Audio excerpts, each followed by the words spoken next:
Goldnadel.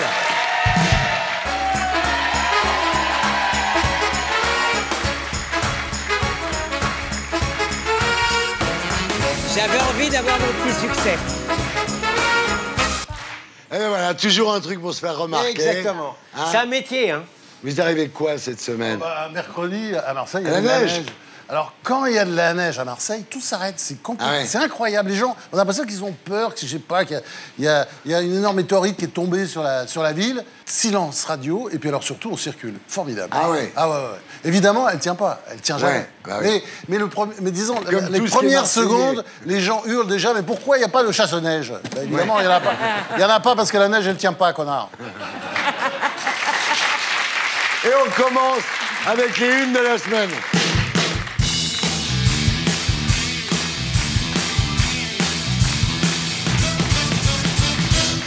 Alors, on commence avec vous, Franz, votre une de la semaine. Bah, il y a une affaire Sarkozy. Ah ouais. Bah oui. Mais je vais me permettre de dire aussi qu'il y a un mystère Tournaire. Hein, l'homme, le juge, qui a mis en examen et également mis en garde à vue vous trouvez pas? Nicolas Sarkozy. Très, très beau mec. Hein. Bon, alors on dit qu'il est proche du syndicat de la magistrature, c'est-à-dire très à gauche, je suis pas sûr. En tout cas, il y a une chose qui est certaine, c'est qu'il est très proche de Mediapart et Le Monde, parce qu'ils ont toujours tous des exclus sur les affaires. C'est-à-dire, en général, c'est par eux qu'on apprend que le type est en garde à vue. Et alors, ce qui est intéressant dans cette histoire, moi, je suis pas du tout sarkozyste, ça chacun le sait, hein, je suis même... Ça fait très longtemps que je suis anti-Sarkozy. Ouais. Mais quand même... dans cette affaire, il y a quelque chose qui m'embête. Ah ouais. Faut le dire, oui, faut le dire. D'abord, si Nicolas Sarkozy avait pris de l'argent de Kadhafi pour la campagne de 2007, est-ce qu'on peut penser quand même décemment qu'il aurait été assez con pour faire la guerre à Kadhafi, qui du coup d'ailleurs aurait eu des billes contre lui et les aurait évidemment balancés tout de suite? Il y a quelque chose qui ne va pas. Et la deuxième chose qui ne va pas non plus, ce sont les accusateurs de Nicolas Sarkozy. Bon, il n'y a pas de preuve matérielle pour l'instant, mais il y a, disons, des accusateurs. Vous avez vu leur gueule? Vous avez vu ce que c'est? Vous avez vu moi, je fais leur pas de délit de pédigree? faciès, moi. Non. Je parle du passé. Je parle de toute cette espèce de clique kadhafiste. Je parle des milieux d'affaires, etc. Il y a un truc, ça ne va pas. Alors, cela étant, bon, on connaît le goût immodéré de Nicolas Sarkozy pour le Qatar. Hein? Alors là, bon, j'aurais peut-être cru, là, si vous voulez. Là, sur la Libye, Mais il a peut-être fait tuer Kadhafi pour pas que l'autre le balance. Ouais, mais enfin, attendez, une guerre, la guerre, ça se gagne pas en un jour. Donc, Kadhafi avait tout le temps. Il avait tout le temps de balancer ses trucs. Il avait des réseaux, il a des gens partout, il aurait pu le faire. Non, ça colle pas. Puis alors, je dirais, la dernière chose, moi, je me demande cette affaire Sarkozy. Non, c'est un peu pour exagérer, c'est pour faire un mot, mais si c'est pas une nouvelle affaire Fillon. Ah oui, parce que le même juge Tournaire, il a mis en examen François Fillon il y a 1 an, et depuis... plus rien, pot de balle, on ne sait pas ce qui se passe, terminé. L'enquête est terminée, il n'y a plus rien à voir. C'est très bizarre, non, vous ne trouvez pas? Est-ce que ça ne va pas être comme ça pour cette enquête-là? Voilà, ce sont des questions que je pose. Il n'y a pas de raison d'être toujours d'accord avec tout et de dire bravo. On ne sait pas ce qui se passe derrière. Natacha, vous êtes d'accord avec ça? Non, enfin, je pense que nous devons avant tout être extrêmement prudents. Cela dit, on serait perdant si c'est vrai ou si c'est faux. Parce que si c'est faux, en effet, la justice et le journalisme d'investigation en prennent un coup et j'ai pas dit que c'était faux encore. Et si c'est vrai, pour la France, pour la République, c'est monstrueux, étant donné l'état de la Libye aujourd'hui et l'état de tout le Maghreb, de tout le Sahel. Ce serait épouvantable. L'histoire de la République est jonchée de scandales.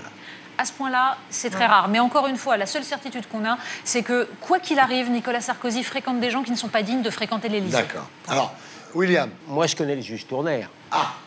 Je ne dirais pas du tout comme Marine Le Pen qu'il est du syndicat de la magistrature. Par contre, l'expérience que j'ai de lui m'instruit, si j'ose dire, sur le fait qu'il n'instruit qu'à charge. Il ne connaît pas le sens du mot décharge. Je souscris à ce que j'ai entendu de la part de Franz et de Natacha. Natacha, ça n'est pas un délit d'avoir de mauvaises fréquentations. Non, ça n'est pas un délit. Et Franz, c'est vrai aussi que les relations entre la Sarkozy et la Qatari ne m'ont jamais plongé dans un abîme de béatitude. Cela étant, la seule chose que je veux dire, hors de toutes les spéculations intellectuelles qui sont forcément oiseuses en matière judiciaire, j'ai assisté, il y a quelques jours, à un débat radiophonique sur une antenne du service public, sur une demi-heure. J'ai eu le droit à Mediapart, Obono et Takedine. C'est beaucoup. Et le responsable de la radio expliquait tranquillement à M.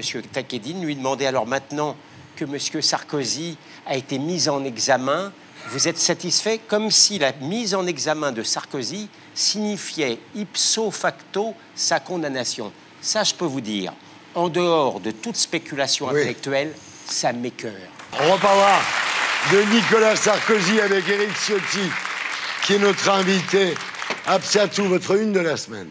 Ma une de la semaine, c'est cette femme que nous voyons sur son fauteuil roulant. C'est Marie-Josette Mazière, elle a 70 ans. Elle est restée enfermée chez elle 3 mois parce qu'elle est handicapée et qu'il y avait une panne d'ascenseur dans son immeuble. C'est quand même...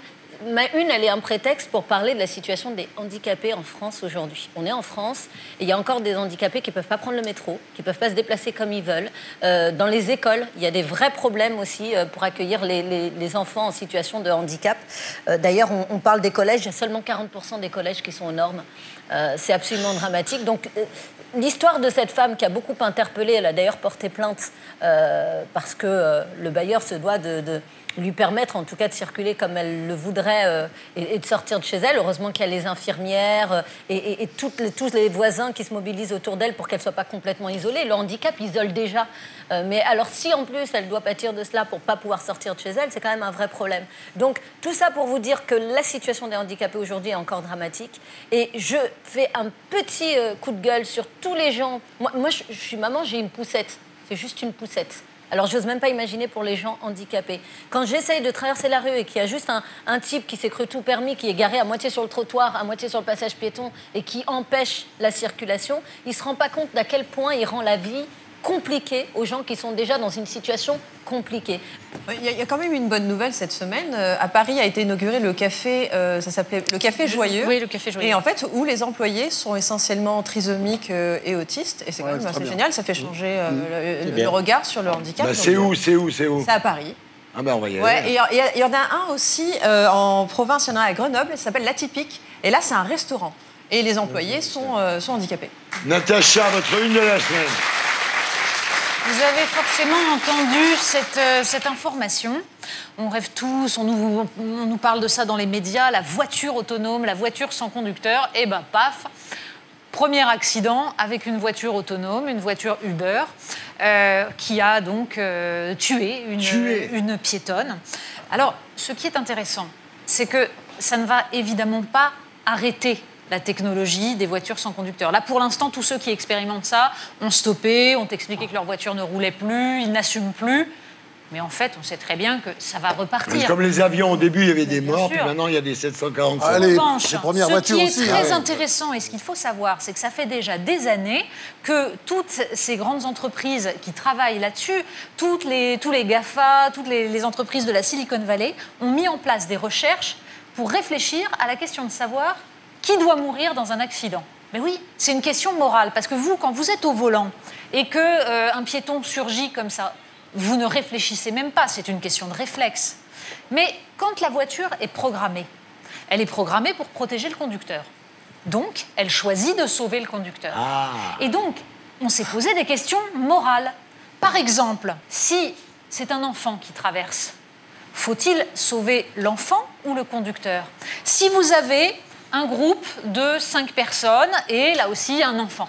Si la voiture doit faire une embardée, elle doit le faire de quel côté? Eh bien, vous savez qu'on a fait passer des tests dans tous les pays du monde pour savoir comment les populations de chaque pays réglaient ces problèmes moraux. Et donc, ils ont demandé aux gens, alors, est-ce qu'il faut tuer le groupe de 5 personnes? Est-ce qu'il faut tuer les enfants? Parce que là, il y aura des responsables. La voiture sera programmée. Il y aura quelqu'un qui assumera avant d'avoir choisi qui on tue. En tout cas, moi, je préfère l'être humain avec sa faiblesse, qui va avoir un réflexe, peut-être le bon, peut-être le mauvais, plutôt que de déterminer à l'avance un choix qui, de toute façon, ne peut pas être le bon, parce qu'un dilemme moral ne peut pas se régler de cette façon. C'est un vrai problème, parce que est-ce que les algorithmes peuvent être responsables de quelque chose? C'est extraordinaire. Mais en même temps, les algorithmes ne te traitent pas de salope au volant, donc c'est plutôt bien. Donc moi, il faudra que je fasse plus attention, c'est ça? C'est ça. Bon, Gilles William, alors, votre une de la semaine. C'est à propos des viols collectifs et de la prostitution violente à Telford, qui est une commune de l'Angleterre. Ça fait des années que ça se passe non seulement à Telford, mais même dans d'autres cités anglaises. c'est en vérité une grande partie de filles blanches de la classe ouvrière qui ont fait l'objet de viols collectifs qui sont en principe animés par des voyous pakistanais. Et l'enquête a montré que la police avait considérablement levé le pied pour ne pas être taxée de raciste. On pense qu'il y a plus de 1000 filles qui ont été violées dans des conditions épouvantables. Hein. On n'est pas du tout dans le harcèlement, on est dans la tournante obligatoire. Oui. Et donc, c'est une ébullition totale en Angleterre. Il y a une commission d'enquête. Et le scandale, en France, il est dans le fait qu'il n'y a pas de scandale. Il n'y a pas de scandale. En pleine période de balance ton port, alors là, on est d'un calme et d'une sérénité parfaite par rapport à ça. Donc, j'en arrive à une conclusion aussi incontestable que désagréable pour les oreilles progressistes bien dressées, c'est que nos féministes sont infiniment moins sensibles à la souffrance de la classe ouvrière anglaise que, par exemple, à la souffrance des stars hollywoodiennes, a fortiori, lorsque le salaud à découper en rondelles n'est pas un bon porc blanc, mais plutôt un cochon d'Inde. Ce qui est très étonnant chez vous, c'est que vous dites la presse française ne s'en est pas préoccupée. Oui. Mais vous attachez à la presse française une importance qu'elle n'a plus depuis longtemps. Oui, enfin, il se trouve, ça ne vous aura pas échappé, Thierry, que j'habite en France, je vis en France, et par conséquent, je suis assez sensible à la manière dont la presse française est sensible. Oui. Si effectivement, elle passe son temps à m'expliquer qu'il y a une hystérie invraisemblable parce qu'une fille se fait traiter de connasse dans le métro, mais qu'en même temps, on passe complètement sous silence des pauvres malheureuses qui sont dans une tournante obligatoire ou qu'on oblige. Mais il faut voir de quelle manière ça s'est passé. Il y a des mômes anglaises à qui on obligeait le lendemain de prendre la pilule obligatoire parce qu'on les obligeait à se prostituer. Il y a une différence, si vous voulez, de seuil entre la souffrance d'un côté et des choses qui sont sans doute répréhensibles de l'autre, mais qui ne sont pas du tout de même commune mesure, qui me laisse à penser qu'il y a une explication idéologique que je viens de vous livrer. Qui est un mépris de classe. Qui est un mépris de classe. C'est pas seulement. Monia, votre une de la semaine. Moi j'ai envie de vous parler d'une incroyable histoire d'espionnage qui m'a passionnée. J'imagine que vous avez tous entendu parler de cette tentative d'assassinat de Sergei Skripal, vous savez, cet ex-agent double russe, âgé de 66 ans, qui pensait vivre une vie tranquillou pépère en Angleterre, avant de se faire justement empoisonner dans un centre commercial avec sa fille. Alors, il faut savoir qu'en fait, il a été empoisonné avec une arme chimique seulement fabricable en Russie et qui était utilisée pendant la guerre froide. Donc là, on a vraiment l'impression qu'on est dans un James Bond avec le sex appeal en moins, car l'agent dont on parle a quand même le physique du concierge dans la pub MAF, quoi. Mais bon, ce qui est incroyable, c'est que cette histoire, on pourrait penser que c'est un fait divers, mais cette histoire a complètement bouleversé les relations entre l'Angleterre et la Russie, car l'Angleterre a jugé la Russie responsable, donc illico presto a viré 23 diplomates russes et annoncé que l'Angleterre ne participerait pas à la Coupe du Monde de foot. Boris Johnson a carrément comparé cette Coupe du Monde de foot organisée en Russie cette année aux Jeux Olympiques organisés par Hitler en 1936. Il surjoue un peu là, c'est un peu too much, quoi. Donc dans l'histoire, ce qui est incroyable, c'est que face à ça, le Kremlin, en pleine élection présidentielle, répond comme le chanteur Shaggy. Ils disent It wasn't me. Mais le plus dingue dans cette histoire, c'est que ça a réouvert le cas de 14 dossiers, de 14 homicides non élucidés, dont, par exemple, le dossier de Boris Berezovsky, un oligarque russe qui a été retrouvé pendu avec son écharpe de foot dans la salle de bain, chelou, ou encore Gareth Williams, un espion anglais qui a refusé d'être une double...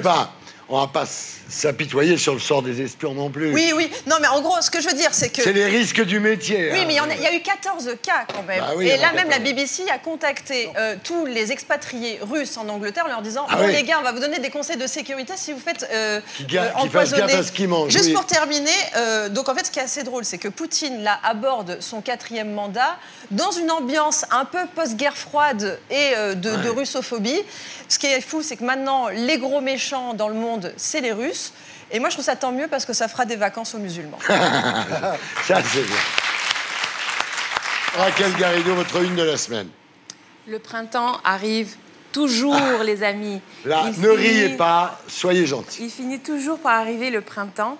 Ce que j'ai pu constater, c'est qu'effectivement, il y a un esprit aujourd'hui qui est un esprit de conquérir de nouveaux droits qui ont été saccagés, pas seulement par Emmanuel Macron, d'ailleurs, parce qu'Emmanuel Macron, il n'est là que depuis peu, dans le fond. Mais ces services publics comme l'hôpital, les EHPAD, l'éducation, le rail, qui ont été au fil des années abîmés parce qu'on avait la thèse qu'il fallait absolument mettre tout en concurrence, qu'il faut absolument privatiser, etc. Ça a finalement gâché la vie non seulement des salariés, des fonctionnaires. Une soignante aujourd'hui, il y en a une, Michel, qui s'est donné la mort la semaine dernière dans les locaux de ressources humaines de l'Hôtel Dieu à Paris, en laissant une lettre qui était sans équivoque sur le poids des décisions de ressources humaines sur son propre suicide. Et ça arrive en permanence en France aujourd'hui, et ça conduit à beaucoup d'amertume, beaucoup de colère. Mais là, je trouve que ce qui a lieu... Vous pensez que c'est reparti, là? Là, sur ce mouvement, on le voit bien, les gens comprennent que lorsque les cheminots se battent pour le service public de rail, ils se battent aussi pour qu'eux puissent accéder à des billets moins chers. La question, c'est comment nous, les citoyens, dans le fond, on peut récupérer ce qui est à nous. Ces services publics sont censés être à nous. C'est à la CGT, la CGT, c'est pas nous. D'abord, c'est très grave. C'est pas nous, on dit c'est à nous, oui, mais c'est pas la CGT. C'est très grave quand tu dis que Macron veut le donner à ses copains. D'abord, c'est particulièrement grave de dire ça. Mais après, tu ne peux pas mélanger quand même le combat des cheminots avec celui des employés des hôpitaux, des aides-soignantes, etc. Mais eux, ils sont tous ensemble. S'il n'y a pas c'est ça qui est intéressant. Eux, ils pensent qu'ils doivent se mettre ensemble. On a tendance à dire qu'il ne faut pas gérer, par exemple, l'État comme une entreprise. Bah si, peut-être un peu. C'est-à-dire qu'une entreprise qui est en faillite, à un moment, elle est en faillite. Voilà. Et un État, comment tu mets en faillite Absatou? Non, mais à un moment, il y a des gens dedans, ça s'appelle un peuple. C'est le principe de bonne gestion. Et un gérant de société qui ne fait pas une bonne gestion, il se retrouve avec de grosses difficultés. 50 milliards. Je sais de quoi je parle. Donc, quand on parle de l'État, il a des comptes à rendre aussi aux contribuables. Et donc, il faut qu'il y ait un principe de bonne gestion. C'est bien ce que je dis. Les hôpitaux, c'est bien ce que je dis. Très bien, très bien. C'est bien ce que je dis. Alors là... Non, vous organisez... Non. Je fais un exposé qui est de l'intérêt général de tous les contribuables, qui est que nous contribuons et ces services publics sont à nous. D'accord, donc organiser la claque comme ça, je ne suis pas d'accord. Bon, on va t'applaudir aussi. Allez.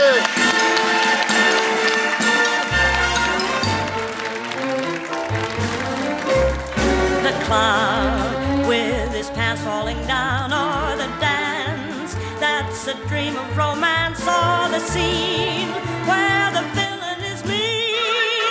That's entertainment. Et voilà, that's infotainment. Et maintenant, j'accueille notre invité fil rouge. C'est le député Les Républicains des Alpes-Maritimes, c'est Éric Ciotti.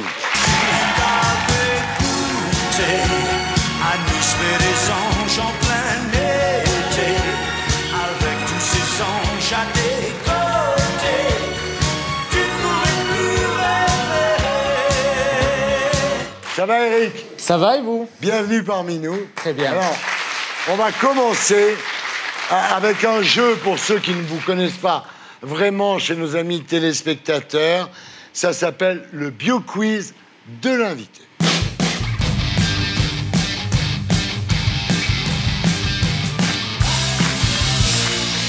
Alors évidemment, vous ne répondez pas puisque vous connaissez les réponses, mais vous pouvez valider ou non. Voilà, attention. Quel métier exerçait le père, le grand-père et l'arrière-grand-père d'Éric Ciotti? Quincaillier, boulevard Jean Jaurès à Nice, danseur mondain dans les palaces de la Riviera, douanier dans l'arrière-pays niçois, chapelier dans le Vieux-Nice. Quincaillier. C'est Quincaillier. Quincaillier. Petit magasin. C'était même boulevard des Italiens avant de devenir boulevard Jean Jaurès. Eh, voilà. C'est vrai qu'à Nice, ils n'aiment pas trop qu'on les traite d'Italiens. Au bord du Paillon. Ah oui, moi, et Ciotti n'aime pas trop Jean Jaurès. Et vous n'avez pas repris l'affaire? Et non. C'est dommage. Qu'est-ce que vous avez contre C'est la difficulté du petit commerce. Voilà. Attention. En 1991, de qui Éric Ciotti était-il l'attaché parlementaire? Jacques Chirac, Christian Estrosi, François Fillon ou Nadine Morano? François Fillon. Chirac. Ah bah non, il y a Estrosi aussi, évidemment. Ah non, il n'y a pas Estrosi aussi. Ah non, parce qu'il y a eu Estrosi, il y a eu Fillon. Non, c'est Estrosi. Ah non, c'était la lettre. Estrosi. Ah oui, Estrosi. Ouais, attention. Qu'a fait Éric Ciotti à Christian Estrosi en novembre dernier? Il a débauché une de ses assistantes. Il a crevé les pneus de son 4x4. C'est bon, ça. Il a coupé sa ligne téléphonique. Où il a fait vider une motocrotte devant la porte de sa villa. Il a débauché des assistantes. Le téléphone. Assistant. Oui, bravo. Il a coupé sa ligne téléphonique. C'est un peu plus compliqué. Ah bon, pourquoi? Donc la Fédération des Républicains n'a plus payé les factures de quelqu'un qui soutenait plus En Marche que les Républicains. Ah oui, ça c'est vrai qu'il soutient plus En Marche en ce moment. C'était une forme de clarification. Que prévoyait la loi Ciotti, mise en place en janvier 2011 et abrogée sous Hollande? L'obligation pour les gens du voyage de payer une taxe d'habitation, l'interdiction du port du voile dans les clubs échangistes, la suspension des allocations familiales pour les familles d'enfants absentéistes ou l'obligation du port de la casquette. Allocations familiales. Effectivement, la suspension des allocations familiales pour les familles d'enfants. Une loi qui a qui a particulièrement bien marché de 2011 à 2012. Et elle a été abrogée. C'était une des premières mesures du gouvernement socialiste après l'élection de François Hollande. Quelle est la chanteuse préférée d'Éric Ciotti? Mireille Mathieu, Zaz, France Gall, Mylène Farmer ou Nadine Morano? Mylène Farmer. France Gall. Mylène Farmer. Ah bon?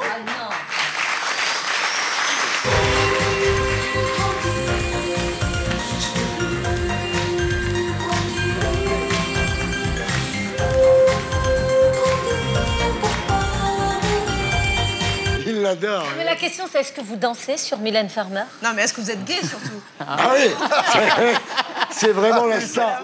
C'est la star des gays. J'avais vu un hétéro écouter Mylène Farmer. Qu'a sous-entendu Christiane Taubira avec un brin d'humour à propos d'Éric Ciotti lors d'un discours à l'Assemblée nationale en 2015? Qu'il était secrètement amoureux d'elle, qu'il était frustré de ne pas avoir été ministre, qu'il aurait fait un bon clown, ou qu'il vivait mal sa calvitie. Amoureux.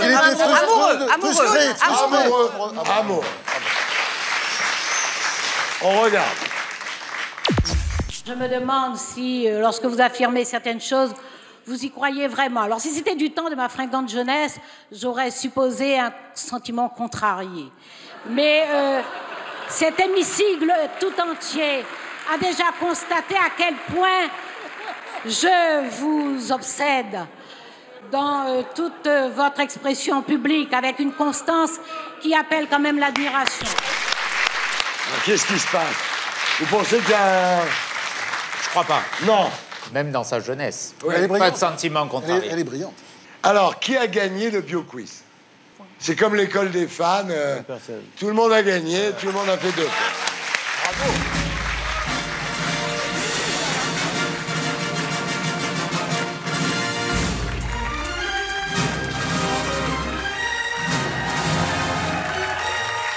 On se retrouve après la pub avec les Terriens du dimanche, l'émission qui vous aide à vous faire votre opinion ce soir face aux 7 mercenaires Éric Ciotti. À tout de suite.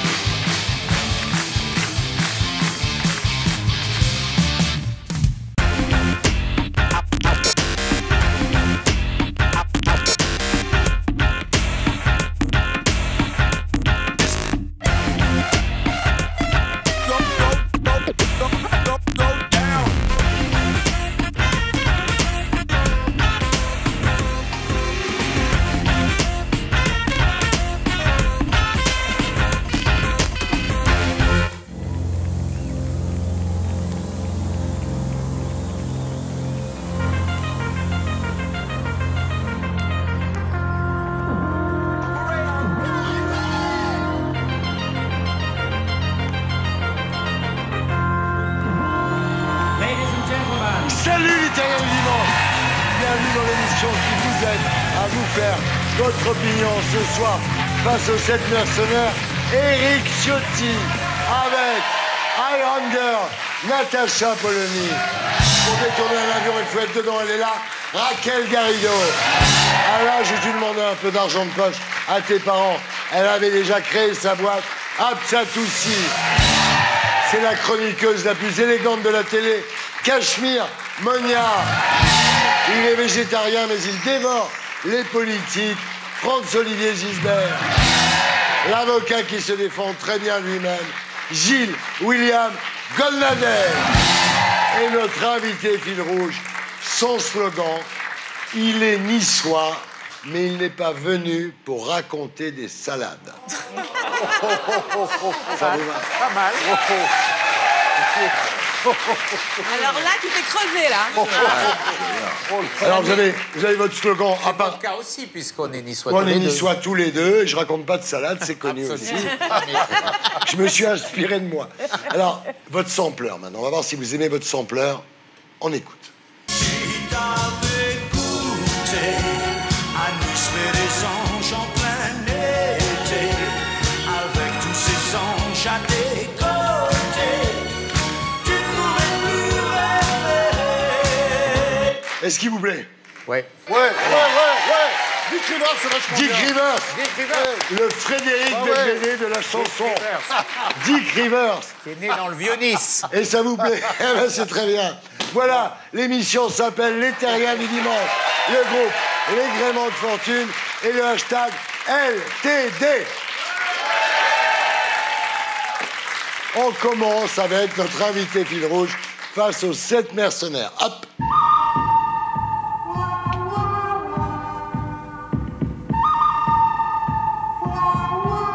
C'est pas la musique des 7 mercenaires, mais elle me plaît beaucoup. Alors, donc, chacun a une question à vous poser. Et comme je suis, en l'absence de Jérém Starr, le 7e mercenaire, Éric Ciotti, je vous pose moi la question du 7e. Cette semaine, Nicolas Sarkozy, que vous avez soutenu pendant la primaire, a été mis en examen dans le cadre de l'enquête sur le financement de sa campagne de 2007. Vous avez parlé d'opération de déstabilisation. Est-ce que vous maintenez toujours ce terme? Je maintiens avec d'autant plus de force que j'ai écouté jeudi soir Nicolas Sarkozy. C'était un homme à la fois en colère et un homme blessé. Ouais. Je crois qu'il y a de quoi. Les accusations qui sont portées contre lui sont naturellement à la fois très graves et particulièrement infamantes. Ça, je dois dire. Et je crois qu'il s'est expliqué avec sincérité et avec vérité. Je lui fais confiance. Ça a été un grand président de la République. Et je sais que ce qui lui est reproché aujourd'hui est faux. Attendez. Que c'est une cabale, que ça a été monté contre lui. Vous dites aujourd'hui, faites gaffe, c'est filmé. Hein. Vous dites c'est faux. Je dis c'est faux. Et si c'est vrai, vous avez l'air de quoi la prochaine fois que vous allez venir ici? J'ai la conviction. J'ai la conviction que... Oui. J'ai la certitude. Il ne ment pas. J'ai la certitude que cette affaire est montée de toutes pièces. D'accord. On voit bien quels en sont les protagonistes, quelle crédibilité leur accorder. Il n'y a aucun élément factuel. Le document qui attesterait, et Nicolas Sarkozy l'a démontré jeudi soir, ce document, les policiers eux-mêmes soulignent qu'il est faux. Et les accusations viennent de personnalités qui soit ont été mises en cause ou condamnées pour actes de terrorisme ou qui soit sont des intermédiaires à la réputation, on le sait, pas particulièrement flatteuse. Donc, quelle crédibilité accorder à ça? Je suis choqué. D'accord, alors un mot, Natacha, un 11 mot. ans après, il y est encore. Natacha. Juste une question. Une question. Sortons du cas de Nicolas Sarkozy, du cas précis, là, qu'on a vu cette semaine. La Libye, aujourd'hui, est totalement déstabilisée. Elle n'a plus véritablement d'État. Les dignitaires de Daesh ont migré là, avec l'aide d'ailleurs de la Turquie. La Tunisie est fragilisée par cela. Il se passe en Libye des horreurs, de la torture, de l'esclavage. Il y a eu une dissémination de toutes les armes de Kadhafi dans tout le Sahel. Les soldats français, par exemple, au Mali, se sont fait tirer dessus par des armes qui venaient de Kadhafi. Donc, est-ce que vous ne vous posez pas de temps en temps une question vertigineuse? Pourquoi est-ce que nous sommes allés là-bas? Et est-ce que, de temps en temps, vous vous dites, mon Dieu, nous nous sommes trompés, les conséquences sont dramatiques, et espérons que c'était au moins pour des raisons humanitaires? La situation, vous avez raison, aujourd'hui est dramatique. Mais remettons-nous dans le contexte. Le contexte, c'était un peuple qui était en train de se soulever et qui était massacré. Et toute la communauté internationale s'était mobilisée, puisque ce n'est pas Nicolas Sarkozy seul qui a mené ce combat. Lui qui a entraîné. Il y a 18 pays. Il a été le leader, mais c'est appuyé sur une résolution de l'ONU avec une coalition de 18 pays, dont la Ligue arabe, avec les éléments, c'est facile de réécrire l'histoire. Non, parce qu'à l'époque, il y avait déjà quelques voix qui s'élevaient pour dire que c'était peut-être une ânerie et qu'on avait déjà fait des catastrophes en Irak et heureusement la France n'y était pas allée et c'était peut-être pas la peine d'aller la fleur. Rappelez-vous le contexte. En Libye, faire les printemps arabes, la Tunisie, cette aspiration à la liberté des peuples qui était soulignée partout, cette aspiration qui gagne la Libye, un peuple qui se soulève et un dictateur sanguinaire qui promet à son peuple des rivières de sang. Des rivières de sang. Des rivières de sang. Reçu 3 ans avant à l'Élysée. Des rivières de sang. Donc, ce qui n'a pas suivi et ce qui est en cause, vous avez raison de souligner de façon très claire aujourd'hui la situation en Libye. C'est parce qu'il n'y a pas eu de suivi, c'est parce qu'on n'a pas accompagné le gouvernement de libération à reconstruire la Libye. Et quelque part, c'est aussi la responsabilité de ceux qui ont suivi Nicolas Sarkozy. La guerre en Libye, elle s'arrête à l'automne 2011, je crois. Nicolas Sarkozy quitte... d'avoir outrepassé le mandat de l'ONU pour aller tuer Kadhafi. Nicolas Sarkozy part au printemps 2012. François Hollande n'assure pas le suivi. Alors, oui, mais attendez, ce qu'elle vous a dit, c'est pas ça. Elle vous dit que le mandat de l'ONU ne prévoyait pas qu'on assassine Kadhafi dans une bouche d'égout.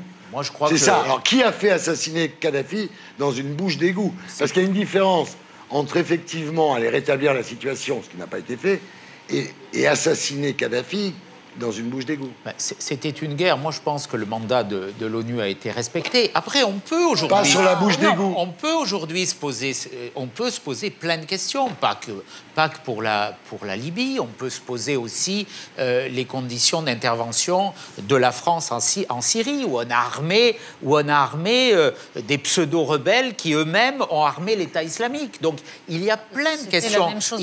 Il y a plein d'erreurs qui ont pu être commises. Mais à l'époque, il y avait un peuple qui était menacé, qui était massacré. François-Olivier Gisbert, votre question. Bon, alors on va passer de la géopolitique à la littérature, à la tragédie shakespearienne même, parce que... Allez, Nice. Il y a 2 types qui s'adorent.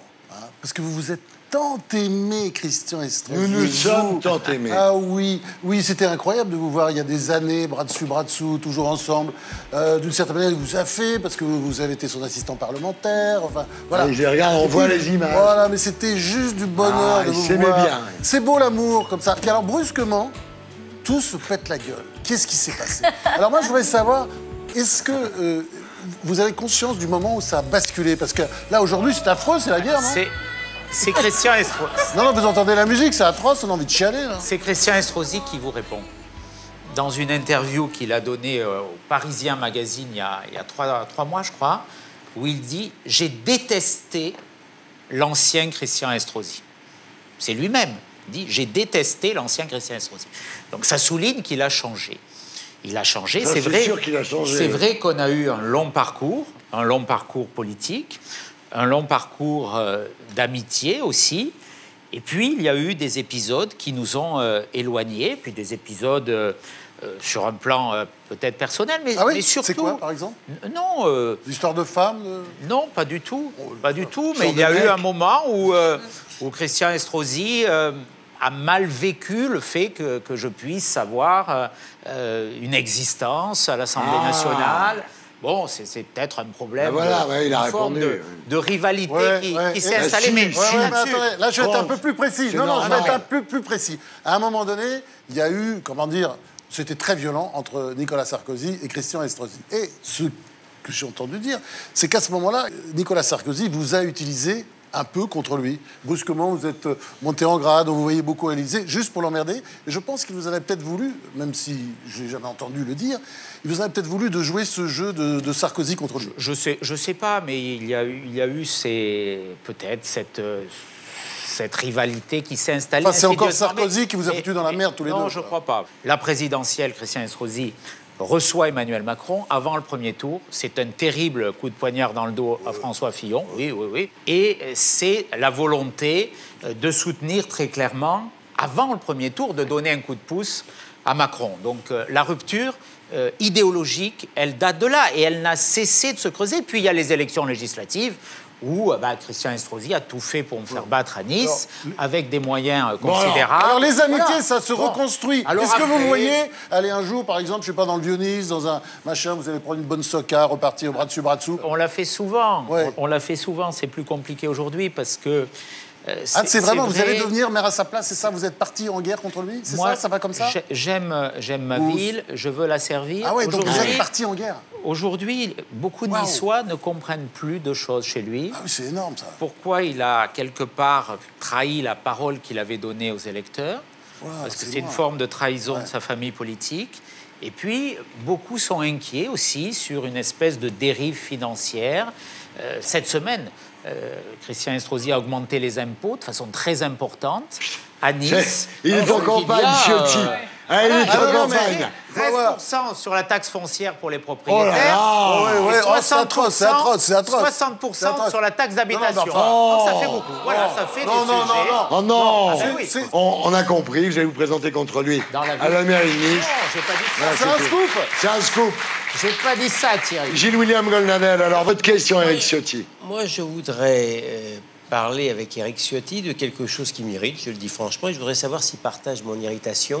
C'est l'occupation de la basilique de Saint-Denis avec la complicité des Insoumis.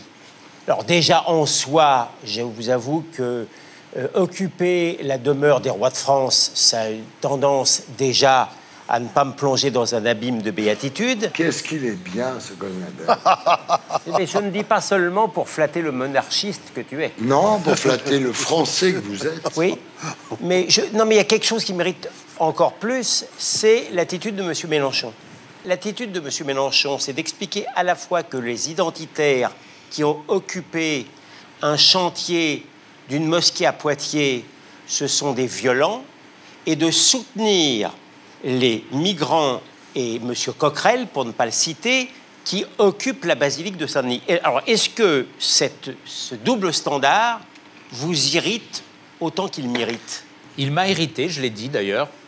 J'ai été particulièrement choqué parce que qu'est-ce qui est en cause? C'est à la fois une violation des lois de la République de la part de personnes qui sont en situation irrégulière. Et c'est une provocation.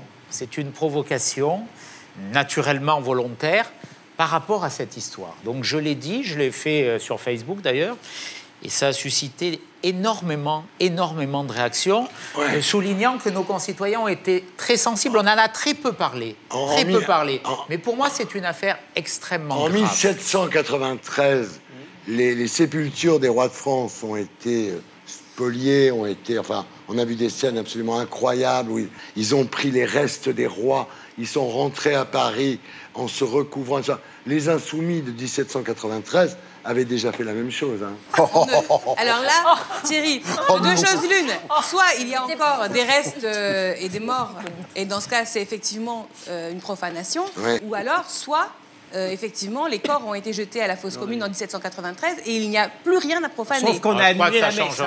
Je te signale que profanation ou pas profanation, on a annulé la messe de la basilique parce que les gens étaient à l'intérieur avec la complicité. Pourquoi ils s'en prennent toujours aux églises? C'est curieux. Parce que c'est un lieu d'être. Ils s'en prennent pas aux églises. C'est complètement con. Il ne s'agit pas de s'en prendre aux églises. Le pape a dit qu'il était pour que les migrants viennent en Europe. Voilà, on n'est pas obligé d'être d'accord. Donc il y a une certaine logique. Non mais je veux dire, je vois pas pourquoi tout le monde s'en prend aux églises. Je suis carrément méchant, jamais content. Carrément méchant, jamais content. Monia Cachemire, alors. Oui, alors, bonjour Éric Ciotti. Bonjour. J'ai découvert avec surprise et joie que vous souteniez depuis 4 ans une compétition dans les Alpes-Maritimes qui s'appelle Danse avec les seniors. Voilà, j'en ai parlé. Voilà, donc Danse avec les seniors, c'est Danse avec les stars pour les plus de 55 ans. Ils sont beaux, ils sont géniaux, ils sont super doués. Oh. Alors vous, Éric Ciotti, on vous voit donner les prix. Vous êtes là pour remettre les prix. Et en plus, vous adorez ça. Les gagnants, par exemple, cette année, ça a été Jacqualone et Nicole et Bernard Bolliot. Merci pour eux. Voilà, c'est important. Publicité. Mais j'ai vu quand même que vous ne faisiez pas que donner des prix, vous dansiez. Non. Si, j'ai trouvé une photo. Wow. On a trouvé une photo. Éric Ciotti Bravo. C'est John Manson. Et alors moi j'ai ma petite théorie, je pense que vous faites, c'est peut-être politique, mais vous faites des appels du pied à TF1 pour participer à Danse avec les stars. C'est pas impossible. Ouais, et moi je vous propose de réaliser votre rêve. Non. Ah, ouais. Allez, allez. Sur un foxtrot, Éric Ciotti et sa partenaire, Monia Cachemire.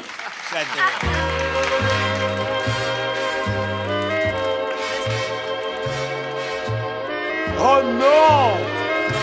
Oh, j'adore!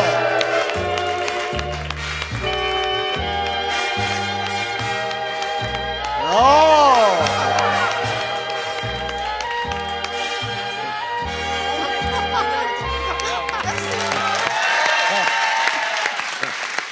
Bravo, Eric! Bravo!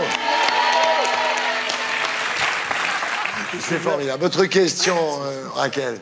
La droite, historiquement, c'est l'instrument politique des puissants, des forces d'argent, pour préserver ses intérêts. Donc, Je croyais que c'était En Marche, ça. alors justement, précisément, c'est ma chute, vous avez anticipé ma chute, parce que... On a déjà un point commun. Voilà. Parce que précisément, aujourd'hui, vous l'avez dit, les puissances d'argent, aujourd'hui, ont Emmanuel Macron. Absolument. Pour défendre leurs intérêts. Du coup... Moi, ma question, elle est toute simple. C'est une question stratégique qui se pose à votre famille politique. Quid finalement de la vocation de la droite? À quoi sert la droite? Vous n'avez même pas, dans le fond, vous n'avez plus d'abord l'opposant qui serait la gauche, incarné par exemple Feu le PS. Et je me dis, bon, bah, si c'est pour, dans le fond, insister sur une sorte de frénésie contre l'islam ou contre les étrangers, bon, il y a déjà l'extrême droite. Donc, à quoi sert la droite? D'abord, la droite, elle n'est pas là pour défendre les puissances d'argent. Ça, c'est un cliché, une caricature. Pour moi, la droite, c'est la nation et le peuple. Enfin, en tout cas, mon engagement, il est là. Et c'est vrai que quand je vois ce pouvoir aujourd'hui ne parler qu'à une catégorie ou ne parler qu'à une partie du territoire de la République, je crains l'évolution de notre nation qui se fragmentera de plus en plus. Parce que Macron, c'est celui qui sépare. C'est celui qui sépare les très riches de tous les autres, ceux qui ne sont rien. Cette phrase, elle est épouvantable. Elle est épouvantable. Si Nicolas Sarkozy avait tenu ses propos, dire ceux qui ont réussi et ceux qui ne sont rien. Personne n'est rien sur le territoire de la République. Vous nous dites ce soir que finalement, Nicolas Sarkozy était plus à gauche qu'Emmanuel Macron. En tout cas, il a eu une vision plus équilibrée de la nation. Ouais. Après, on a perdu le pouvoir. Ça veut dire qu'on a commis des erreurs.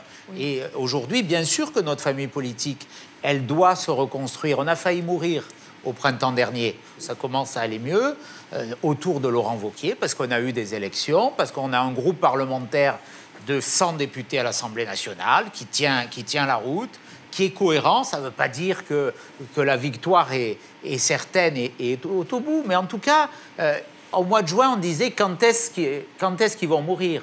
Aujourd'hui, on commence à dire, est-ce qu'ils pourraient peut-être pas gagner demain? Voilà. Ouais. Moi, cette espèce de confusion généralisée, elle est contraire, finalement, à l'esprit démocratique. Quand tout le monde pense la même chose, je vais citer une phrase de Bayrou, plus personne ne pense rien. C'est ça, la réalité. Je pense que vous êtes fidèle à vos idées, fidèle à votre famille politique, mais je pense que le sens de l'histoire, maintenant, va nous démontrer que cette famille politique n'a plus d'espace politique. Comme ça, on va voir, on sera là, on vous racontera. Absatou, votre question, Absatou. Non, petite, moi j'avais beaucoup d'admiration pour la classe politique, les hommes politiques. Je trouvais que c'est un métier difficile, plein d'engagement, etc. Et plus je grandis, et plus c'est la désillusion, et moins j'ai de respect pour la classe politique. Parce que à l'heure où l'on demande aux Français de serrer leur ceinture, je ne peux pas accepter, je ne peux pas entendre, je ne peux pas comprendre que des hommes politiques comme vous, engagés, vous êtes députés, acceptent encore de bénéficier de certains privilèges. On a entendu parler récemment des privilèges lors des obsèques. 18 000 € de privilèges pour les obsèques des députés. Alors vous allez me dire, c'est passé à 2 000 €, c'est encore 2 000 €. Et pour le commun des mortels, 2 000 €, ça reste beaucoup. Donc c'est des privilèges qui font qu'aujourd'hui, les gens sont révoltés. Ce discours, je l'entends et je le comprends. Est-ce que vous êtes prêt à renoncer, vous ? Sur le sujet que vous évoquez, je fais partie du collège des 3 questeurs de l'Assemblée nationale et on a souhaité en effet réduire ce point. Mais voyez, vous êtes... Réduire ou l'arrêter ? On a voulu le réduire considérablement. Non, mais dans quel pays du monde on donne 18 000 € à un député pour se faire enterrer? Est-ce que vous... D'abord, c'est aujourd'hui 2350. Ils ne donnent rien du tout, les Au Sénat, c'est toujours 20 000. Comme au Parlement européen. Mais vous êtes là dans un des exemples qui montre combien c'est compliqué. C'est impopulaire ce que je vais dire. Et à un moment, il faut dire, la démocratie a un coût, mais elle n'a pas de prix. Il y a des parlementaires qui ont arrêté d'être chefs d'entreprise. Monsieur Ciotti, répondez s'il vous plaît à ma question. Je parle des privilèges. Je ne parle pas des indemnités par rapport au travail accompli. Je parle de ces privilèges. Vous savez de quoi je parle. Ne faites pas semblant de pas entendre. S'il vous plaît. Par exemple, les privilèges sur les obsèques. 18 000 €. Mais ils sont morts, les députés. Dites-leur que la solidarité face à la mort, c'est aussi vieux que la civilisation elle-même et aussi vieux que le mutualisme. Ce discours néo-poujadiste qui est entretenu par Macron et l'exécutif contre le Parlement... C'est pas un débat, c'est les 7 mercenaires. Non, et c'est ma réponse. On sent qu'elle a envie de déterrer Alexis Corbière dans de bonnes conditions. Le pauvre, ne faites pas sa mort, il ne mourra jamais. Non, Alexis Corbière est immortel. Voilà, c'était les 7 mercenaires. Face à l'invité Fil Rouge.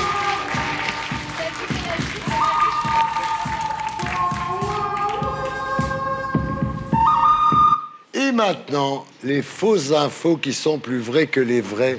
Et inversement, c'est fake no fake.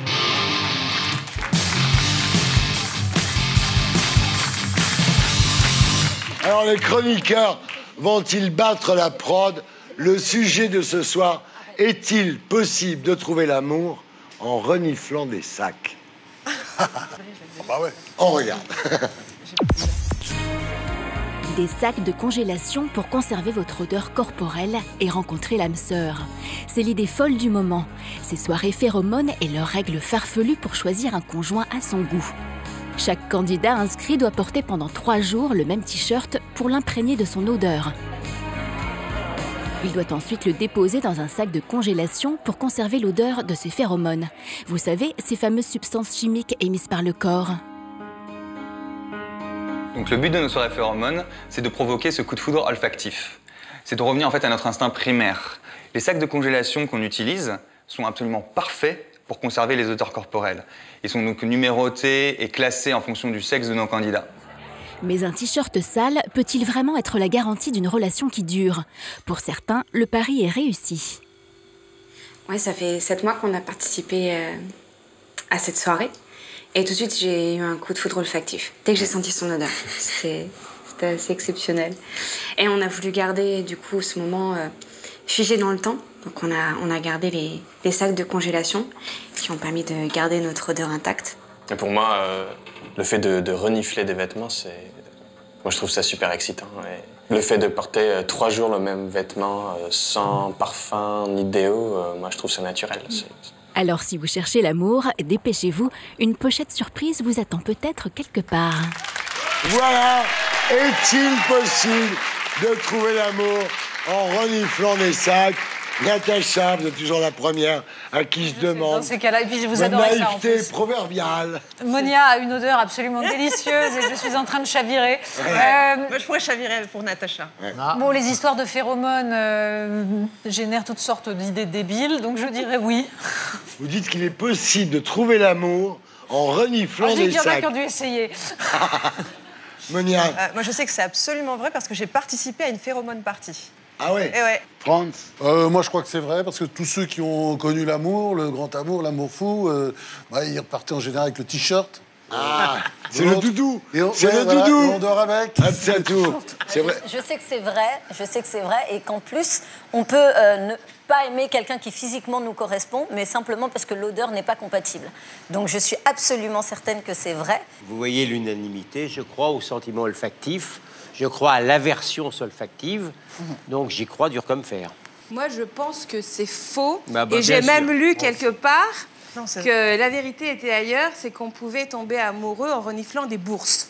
Des quoi? Mais t'es dégoûtante, toi, là. Ah bon? Mais c'est pas vrai. C'est pas nouveau, ça. Non, mais c'est pas vrai. C'est pas une information. Non, il y a des limites. Il y a des limites. C'est un débat de bonne tenue. On ne peut pas tomber amoureux en reniflant des sacs, vu que la réalité, c'est qu'on pourrait tomber amoureux, semble-t-il, en reniflant des bourses. J'adore. Je l'adore. Ah bah oui. Voilà. Votre avis? Et c'est vrai, ça s'appelle le smell dating, voilà. Bravo. C'est vrai. Vous m'étonnez, qu'est-ce qu'il a mon nez? Mon nez, vous déconnez, qu'est-ce qu'il a mon nez? Bon, et maintenant, on passe en zone libre, c'est la France citoyenne, par Natacha Polony.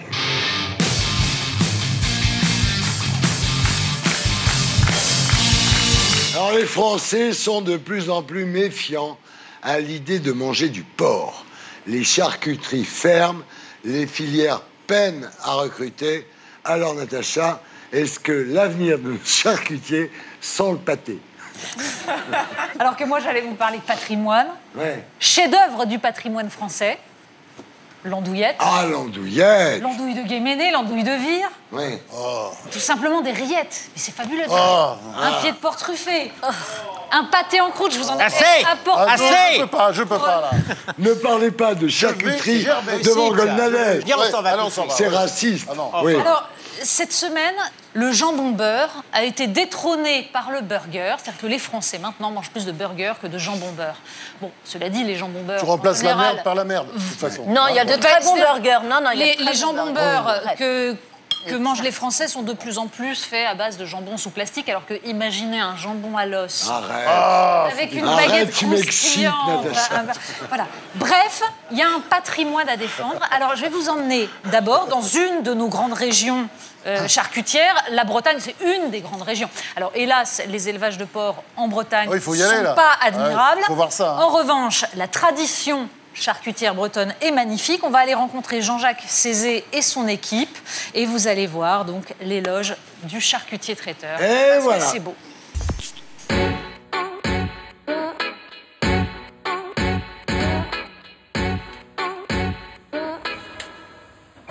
La journée commence tôt le matin. C'est des horaires... faut aimer son métier. Quand on est charcutier aujourd'hui, boucher, il faut être aussi cuisinier.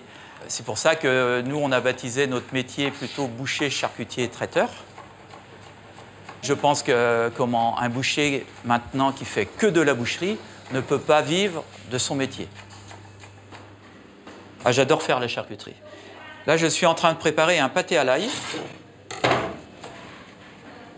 Ici, on a à peu près 450 à 500 références. Et on est obligé de se battre, car la grande distribution existe, est présente, est très dure avec nous. Ils ouvrent le dimanche, ils ouvrent les jours fériés. Ils commencent à nous prendre nos ouvriers qu'on a formés. On est obligé de se diversifier pour tenir dans notre métier. Maintenant, mon magasin est payé, est remboursé. J'ai 57 ans, ma femme, le même âge. Il nous reste 3 ans, 4 ans à faire. Alors, établis et dis qu'ils font va. Donc, je vais essayer de m'occuper de la vente. J'aimerais bien que ce soit mes salariés qui le reprennent. Et si ce n'est pas mes salariés, je vais essayer de trouver quelqu'un de professionnel, de passionné comme moi. Alors, quel est le problème? D'abord, il vous l'a dit, 72% de la charcuterie est vendue en grande distribution. Oui, bah ça veut dire des horreurs sous plastique. Oui, mais et oui. surtout... Mais attendez, Natacha, les gens qui n'ont pas d'argent, ils vont en grande surface. Arrêtez de dire que c'est dégueulasse, les grandes surfaces. Les gens qui vont en grande surface, ils aimeraient bien aller chez des charcutiers traiteurs de luxe, mais ils n'ont pas de blé. Non. La question est de savoir si on ne peut pas équilibrer, c'est-à-dire que manger un plat de lentilles et des œufs ou une soupe de poire aux pommes de terre et aller s'acheter un peu de jambon à l'os de temps en temps, ça revient moins cher que d'aller acheter de la charcuterie sous plastique ignoble en grande distribution. Je suis désolée, là vous pouvez faire le calcul, vous pouvez tester vous-même, préparer soi-même Si vous et dites aller à de vos temps en enfants, temps écoute, se payer des on bons bouffe de la produits. soupe pendant une semaine, parce que samedi Mais pas on va seulement avoir de la du jambon à soupe. l'os. c'est pas sûr que ça marche. Vous faites un plat de haricots blancs, il y a des tas de choses. Alors, ce qui est important à comprendre, parce qu'il y a un problème spécifique avec les charcutiers traiteurs. Pourquoi? Parce que leur nombre baisse. Ah oui. Leur nombre baisse, mais pourtant, c'est pas parce que ça marche pas. Ceux qui travaillent, ils travaillent bien, puisque justement, ils sont pas très nombreux, mais il y a une demande. Simplement, ils ne trouvent pas d'apprentis, ils ne trouvent pas de gens pour reprendre le métier. C'est un autre problème. Là, on va vous emmener maintenant à la faculté des métiers de Bruce, c'est près de Rennes, et vous allez voir ce que c'est que des jeunes gens, ils sont en 2e année de CAP, D'accord, charcuterie. regardons les jeunes gens, apprentis charcutiers.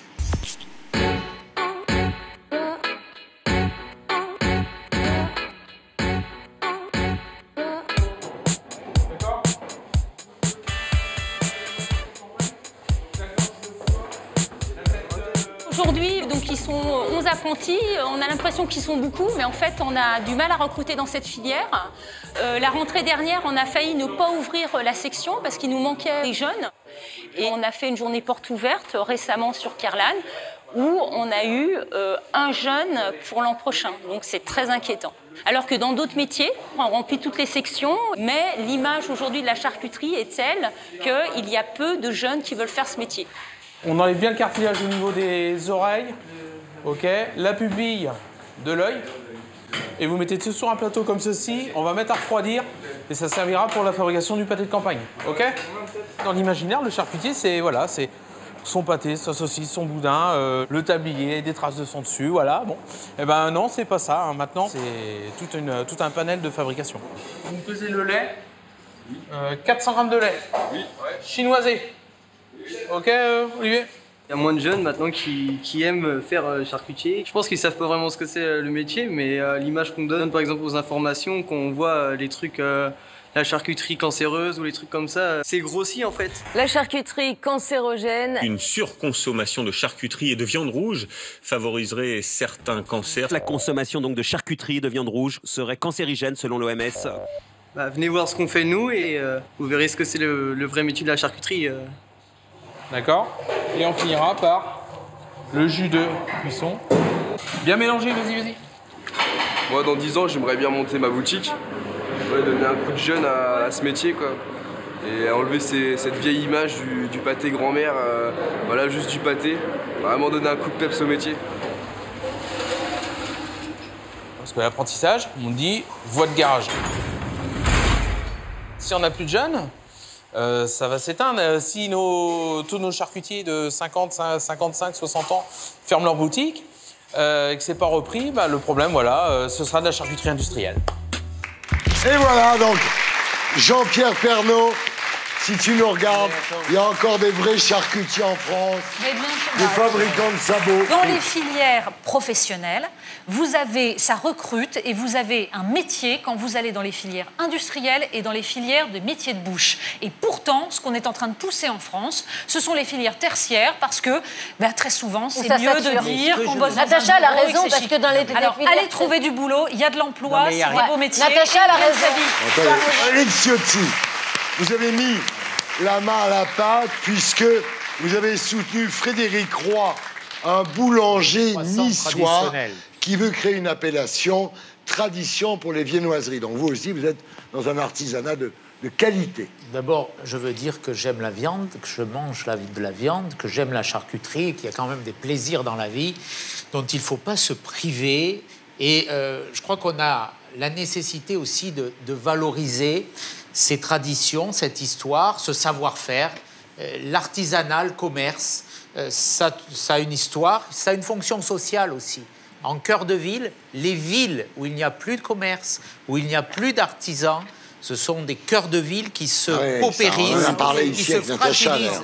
Et moi, j'ai mené un combat à Nice pour qu'il n'y ait pas une grande surface énorme à côté de l'aéroport, 80 000 m², pour qu'on garde ces petits commerces en cœur de ville. Cette semaine, j'étais à la semaine de l'artisanat. dans une boulangerie de la rue Barla à Nice, vous connaissez, chez un boulanger qui s'appelle Monsieur Bordona. J'ai enfourné les baguettes. Et puis, c'est vrai que j'ai défendu le croissant traditionnel chez Frédéric Croix, rue de France, à Nice. Alors, il y a ce savoir-faire, il faut le valoriser. Ce sont des beaux métiers. Ce sont des métiers qui ont des débouchés, qui donnent de l'emploi, où les jeunes, ceux qui le font, travaillent beaucoup. Les jeunes, ils veulent faire psycho. Ils gagnent leur vie aussi. François-Olivier Gisbert. Bon, alors je buvais du petit lait, bien entendu, parce que j'aime bien quand Natacha défend l'artisanat français, je trouve ça formidable. Mais ce que je trouve atroce, toujours dans cette histoire, c'est que jamais on ne parle des animaux derrière. Bravo. C'est-à-dire, par exemple, des porcs, des vaches, des veaux, des agneaux qui sont tués, qui sont élevés, qui sont transportés dans des conditions absolument... Non, non, attends, laisse-moi terminer.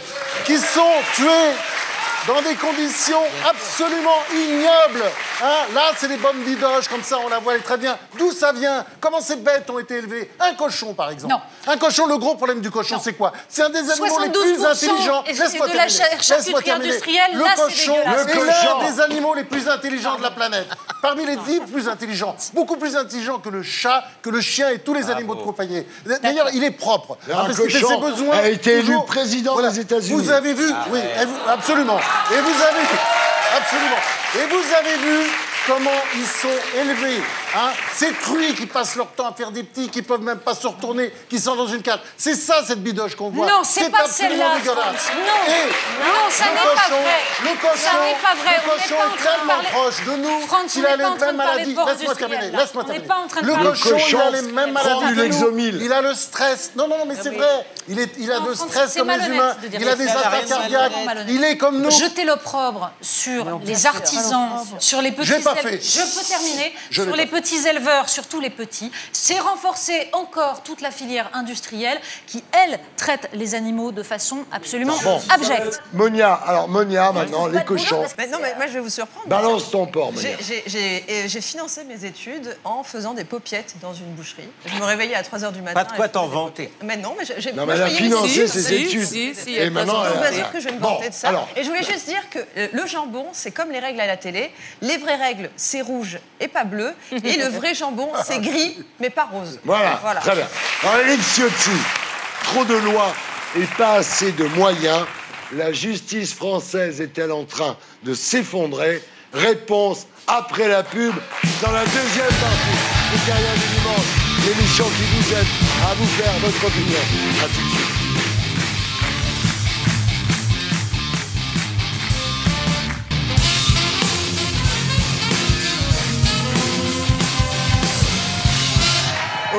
Bonsoir, les terriens du dimanche. Nous sommes de retour sur Terre dans l'émission qui vous aide à vous faire votre opinion, toujours en compagnie des 7 mercenaires, Natacha Polony, Raquel Garrido, Absatoussi, Monia Cachemire, François-Olivier Gisbert, Gilles-William Golnadel, et ce soir, face aux 7 mercenaires, Éric Ciotti. Et maintenant, c'est l'heure du zapping des terriens.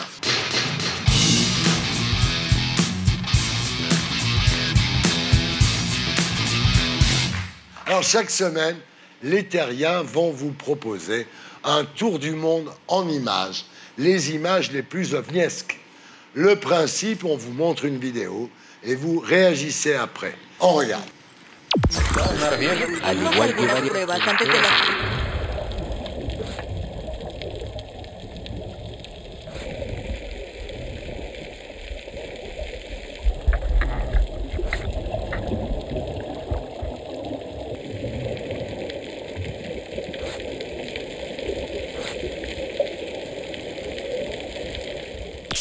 Là, il n'y a rien à dire, c'est filmé à Bali.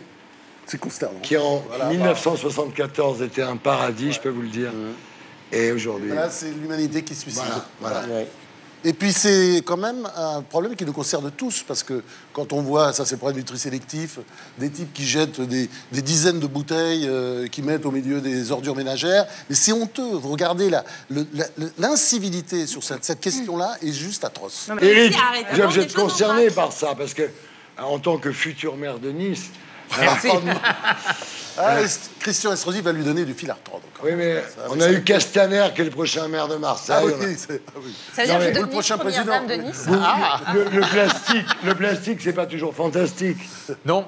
En tout cas, la France a fait des progrès considérables en matière d'assainissement, en matière de traitement des déchets. Il y a encore, bien sûr, du chemin à parcourir, mais je crois qu'on est parmi les premiers. Il y a des pays qui sont beaucoup moins vertueux et qui, malheureusement, la mer n'a pas de frontières, donc elle amène ces pollutions. Saloperie chez nous. C'est une préoccupation. Très bien. Et maintenant, on part au Brésil. A gente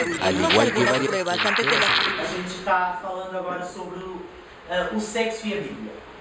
Fazer sexo de olhos fechados é pecado. Sabe como a gente vai vender para o evangélico esse? Sinusite. Passar aqui na zona T, que vai fazer com que toda...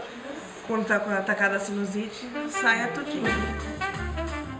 Se a mulher fizer sexo oral no homem ejacular na boca, ela tem que engolir e em seguida orar a pedir perdão a Deus porque destruiu uma vida.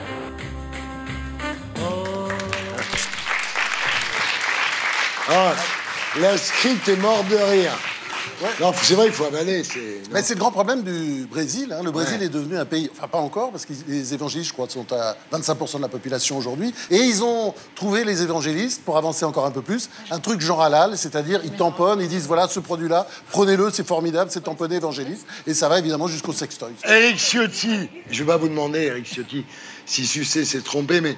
Est-ce que j'aurais pas de commentaire. Est-ce que recracher... Vous aviez piégé Laurent Wauquiez, je ne rentrerai pas dans ce débat. Est-ce que recracher, c'est péché? Aucun commentaire. Et maintenant, direction Mayotte.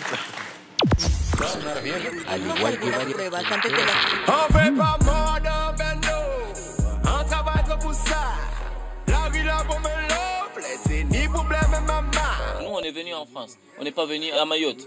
On est venu en France, un pays qui aide, un pays qui sauve, un pays qui éduque. Voilà.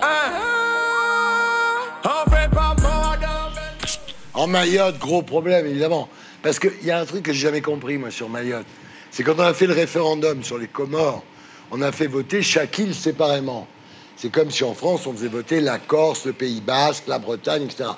Si on avait fait voter toutes les Comores seraient indépendantes. Mais comme on a fait voter séparément, Mayotte est restée française. Et aujourd'hui, tous les Comoriens vont à Mayotte. Et comment on sort de là, alors? C'est une situation insupportable. Il y a aujourd'hui à Mayotte 40% au minimum de la population qui est en situation irrégulière, venant des Comores, et qui viennent tout simplement à Mayotte pour devenir français, pour accoucher en France et donc bénéficier du droit du sol. Donc ce que nous demandons, ce qu'a d'ailleurs demandé Laurent Wauquiez lorsqu'il est allé à Mayotte il y a 15 jours, c'est qu'il y ait une spécificité pour Mayotte, qu'il y ait une règle. Vous pourrez, personnellement, je souhaite qu'on l'élargisse, que ceux qui arrivent dans le territoire de la République en situation irrégulière ne puissent pas bénéficier du droit du sol. En France en général, France en général. Moi, je suis favorable. J'ai d'ailleurs déposé une proposition de loi il y a quelques années là-dessus. Le droit du sol, je le dis, reste le principe, mais il doit souffrir de quelques exceptions, notamment pour ceux qui sont arrivés en France en situation irrégulière et pour ceux qui ont commis des actes de délinquance. C'était les termes de ma proposition. Éric, alors maintenant, je vais vous dire un autre truc. Au-delà de tout ça, est-ce que la France doit avoir des colonies en 2018 ? Ce ne sont pas des colonies. Ben si. Ce sont des territoires. Si. Vous appelez ça comme vous voulez. Mayotte, c'est un département. Les Antilles, vous avez rappelé, la Guyane, Mayotte sont des restes, des confettis de l'Empire. Je suis d'accord à ceci près qu'il ne faut jamais oublier que la France, grâce à ces colonies, comme tu dis, et qui sont de toute façon attachées à la France, grâce à ça, la France est la deuxième puissance maritime du monde. Et voilà. Donc on garde des colonies parce que ça nous arrange. Mais ce sont des colonies. Bien, alors on part maintenant en Syrie.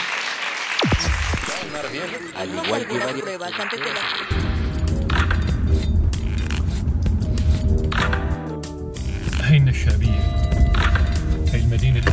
حرر الجيش العربي السوري في بداية العمليات حوالي 3 أسابيع من الموضوع.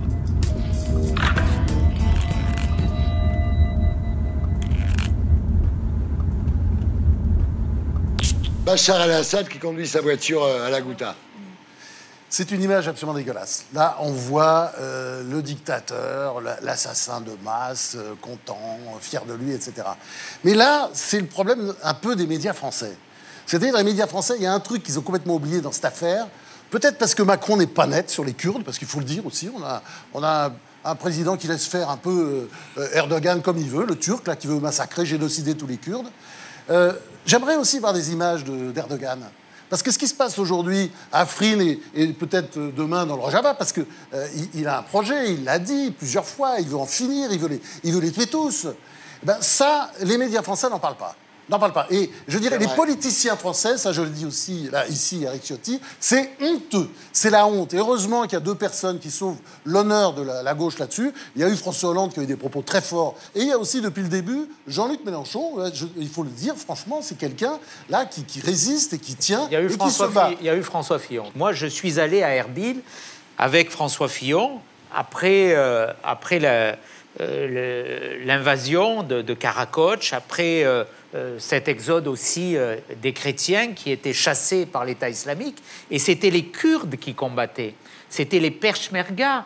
Et ils étaient admirables. Grâce à eux, on les a vus sur la ligne de front. Et notre devoir serait aujourd'hui de les soutenir. C'est vrai que moi, je suis extrêmement préoccupé par la menace que représente la Turquie, vous savez quoi, par la montée de cette puissance. C'est que les Kurdes, ce sont des musulmans modernes, et que nous, toujours, systématiquement, je parle des autorités, les gouvernements, on soutient systématiquement les musulmans pas modernes, archaïques, conservateurs, comme d'ailleurs Erdogan, qui a du sang partout sur les mains. Et voilà, bon, allez, direction l'Inde.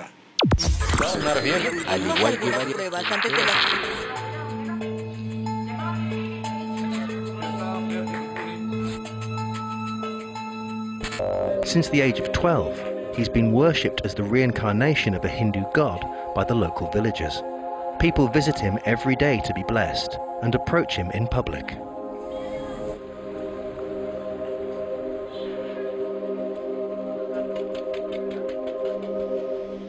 Et voilà, Monia. Moi, ça me choque de voir des images comme ça, parce qu'on pense que l'Inde est un zoo humain, tout le temps, régulièrement, sur Internet, parce que ça fait du buzz.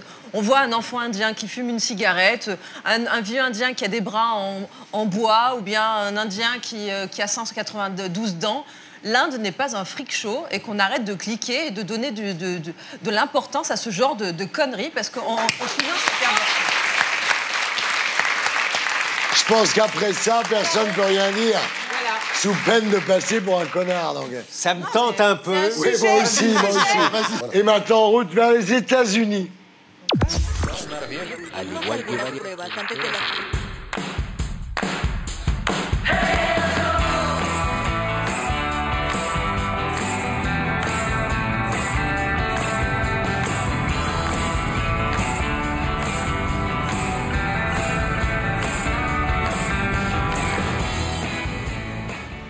Et voilà, donc ça c'est un camion sans chauffeur. Ouais, mais là, il n'y a pas de piéton qui va traverser, puis les routes sont toutes droites, c'est plus facile. Franchement, ils n'ont pas de mérite. Non, mais surtout, que va devenir le fantasme du routier? Exactement. Tout ça parce qu'ils n'ont plus le rail, hein, c'est ce qui va nous arriver en France, parce qu'à force de faire des autoroutes à la place du fret, mais ouais, mon pote. C'est la faute au capitalisme. Est-ce qu'on peut avoir le sampleur de Garrido, parce qu'elle est arrivée à nous replacer la SNCF, il faut quand même le faire, ouais. Dans les balles populaires, les raquettes du samedi, du bleu sur les paupières, tourne aussi. Mais là-bas, près du comptoir en bois, nous on danse pas. On est là pour boire un coup, on est là pour faire les coups, et pour se revoir un coup, et pas payer. Je t'adore, vraiment. Bon, on continue avec la Russie. Hop, en avant.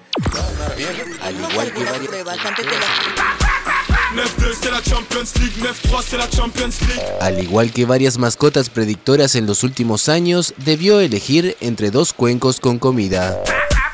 9-4 c'est la Champions League, 9-5 c'est la Champions League. Hicimos algunas pruebas antes de las predicciones y fueron concluyentes. Los gatos se sienten atraídos por las casetas. Tras la Copa de las Confederaciones tendrá un objetivo más grande, el Mundial, aunque deberá concentrarse mucho para superar al famoso Molusco, que en Sudáfrica 2010 acertó todos los resultados de la selección alemana y la victoria de España en la final. Et voilà, après le poulpe, donc c'est un chat. C'est Paul le poulpe. Ouais, c'est Paul le poulpe, et là c'est le chat qui s'appelle Achille. Bah, vu comment la Russie gère ses affaires ces temps-ci, j'espère juste qu'on ne trouvera pas de poison qu'on a utilisé pendant la guerre froide dans les croquettes du chat. Mais le problème de la Russie, je crois qu'elle commet une erreur en prenant un chat, parce que moi j'ai une petite chatte, je suis absolument fou d'elle, mais le poulpe c'est incroyable. Comprendre autre non, chose. Tu nous as jamais montré ta chatte. Ne vous gênez pas, mais le poulpe, il y a quelque chose de très particulier. C'est un animal qui fascine complètement les scientifiques. Parce qu'il a 500 millions de neurones qui se répartissent absolument partout. Très intelligent, il apprend très vite. Il a peut-être même l'âge d'un enfant de 2-3 ans, disent les plus grands scientifiques. Et il regarde, Personne ne savait qu'il avait une petite chatte. Ben oui. Vous les regardez? Non, on va arrêter là. Écoutez, tout moi, j'ai pas de préjugés. Je ne vais pas dire un petit chat, parce que c'est une femelle, qu'est-ce que je te dise? Alors, en tout cas, bref, oui. Le poulpe... Non, il faut dire la vérité sur le poulpe. Le poulpe est peut-être l'avenir de l'humanité ou l'avenir du cosmos. Ça ne vous intéresse pas, mais c'est très intéressant. Ce qui m'intéresse... Ne mangez pas de poulpe. Ce qui m'intéresse, c'est... Vous avez un pronostic pour la Coupe du Monde. Faites un peu Achille le chat, là. Allez, la France. Bah oui. La France. C'est banal, mais bon. Bah justement, on poursuit avec la France.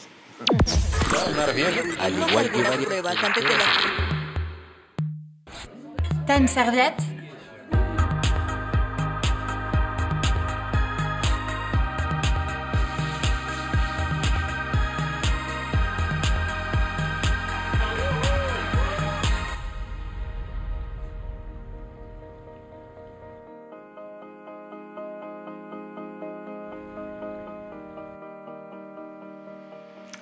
Alors ça, c'est une question. C'est génial. Super. Ça, c'est une question.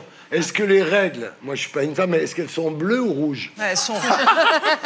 Non, elles sont vertes, monsieur. Parce que depuis que je suis petit, on me montre des règles bleues. Oui, mais c'est ça, c'est important en fait, c'est important qu'on arrive à un coming out menstruel, parce qu'on a quand même attendu 50 ans pour voir la vraie couleur des règles. Bon, maintenant la deuxième étape, ça va être dire j'ai mes règles et non j'ai mes ragnagnas où les Anglais sont arrivés, parce que ce n'est pas une honte, c'est naturel d'avoir ces règles. Je repeins les murs. Et après ça, il faudra aussi accepter peut-être d'avoir un jour de RTT pour le premier jour de ces règles, comme on a au Japon. C'est Garrido, comme on a au Japon et comme on a aux Antilles. Non, parce que le premier 15 jours de vacances pour les règles, c'est Garrido. Le premier jour des règles, pour beaucoup de femmes, c'est une maladie taboue. Alors ça, pour stigmatiser la femme dans la société, il n'y a pas mieux. Non, peut-être que tu considères que c'est une connerie. Moi, je trouve ça horrible. Ça veut dire que nous, les femmes, on réclame l'égalité dans la société et dans les entreprises. Mais on voudrait un jour de RTT. Mais les mecs, ils n'ont pas leurs règles et ça les affaiblit pas physiquement. Je suis pas d'accord avec toi. Moi, je trouve ça hallucinant. Et puis, deuxième chose, moi, je suis pas forcément favorable au fait qu'on montre le sang sur les serviettes hygiéniques. Qui montre sa serviette hygiénique à qui que ce soit? Mais non, mais ça dépend. Il y a des choses que tu ne sais pas. Moi, par exemple, mais je ne parlerai pas de ce sujet. Et en plus de ça, on n'y pense jamais, mais les personnes qui souffrent le plus de leurs règles, ce sont quand même les femmes SDF. On n'y pense pas, mais elles n'ont pas d'argent pour acheter des protections. C'est très cher. C'est pas remboursé. Donc en fait, c'est un peu con, mais si un jour vous croisez des femmes SDF, pensez à leur offrir des serviettes hygiéniques. Des fois, c'est beaucoup plus utile qu'une C'est très bien que vous disiez ça, et c'est très bien ce que tu as dit aussi. Vraiment, on veut l'égalité. On va pas demander un jour de RTT. Parce qu'on a ces Anglais. Si, mais si les mecs avaient leurs règles, t'inquiète que ça sera un élément de virilité et ils auraient un jour de RTT. On a d'autres problèmes, rassure-toi. Oui. Ben oui, mais c'est précisément ces autres problèmes que vous réglez en priorité. Et comme c'est pas votre problème, vous en fichez complètement Au lieu de râler de la question des règles. Au lieu de râler, monter des boîtes, décider. Bravo. Alors, il y a une chose. Est-ce que vous savez, Éric Ciotti, est-ce que vous savez pourquoi on dit avoir ces Anglais? Non. Je vais vous l'expliquer. C'est parce qu'en fait, les Anglais étaient en rouge. Bien sûr, l'uniforme. Et ils avaient un uniforme rouge. Et quand on dit les Anglais débarquent, en fait, c'est en... Mais c'est vrai. On dit aussi les cousins de Montrouge. C'est aussi une expression pour expliquer les monstres parisiennes. Une expression, j'ai du une mal. expression de pavane. Je vous avoue que j'ai du mal un petit peu à entendre ce que vous dites. Ça m'étonne pas de toi, bizarre. Oui. T'es un peu coince-man. Ouais.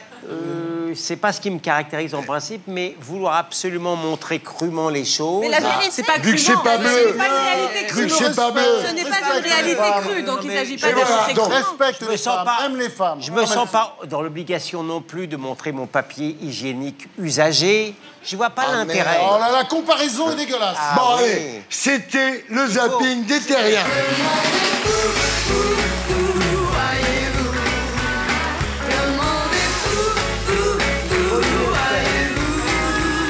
Maintenant, continuons en zone libre. C'est la France qui se fâche et c'est bien évidemment Gilles William Goldnadel. Eh oui.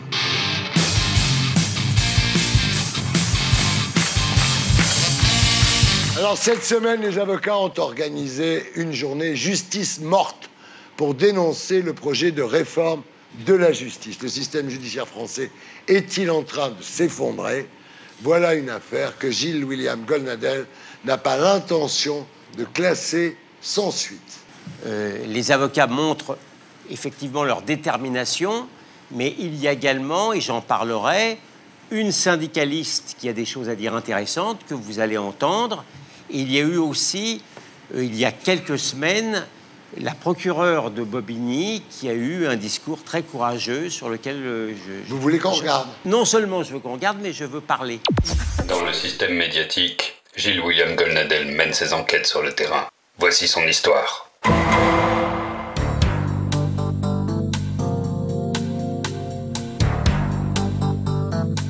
Comment vous expliquez l'état de paralysie dans lequel se trouve aujourd'hui la justice française? Alors, je crois déjà qu'il faut écarter assez rapidement l'argumentaire assez classique, même s'il n'est pas faux, des moyens de la justice. Il n'y a pas que l'argent? Non, il n'y a pas que l'argent. Alors, c'est quoi le problème? On a beaucoup dans ce ministère de postures idéologiques qui font que parfois on est sur des thématiques extrêmement violentes. À la Taubira?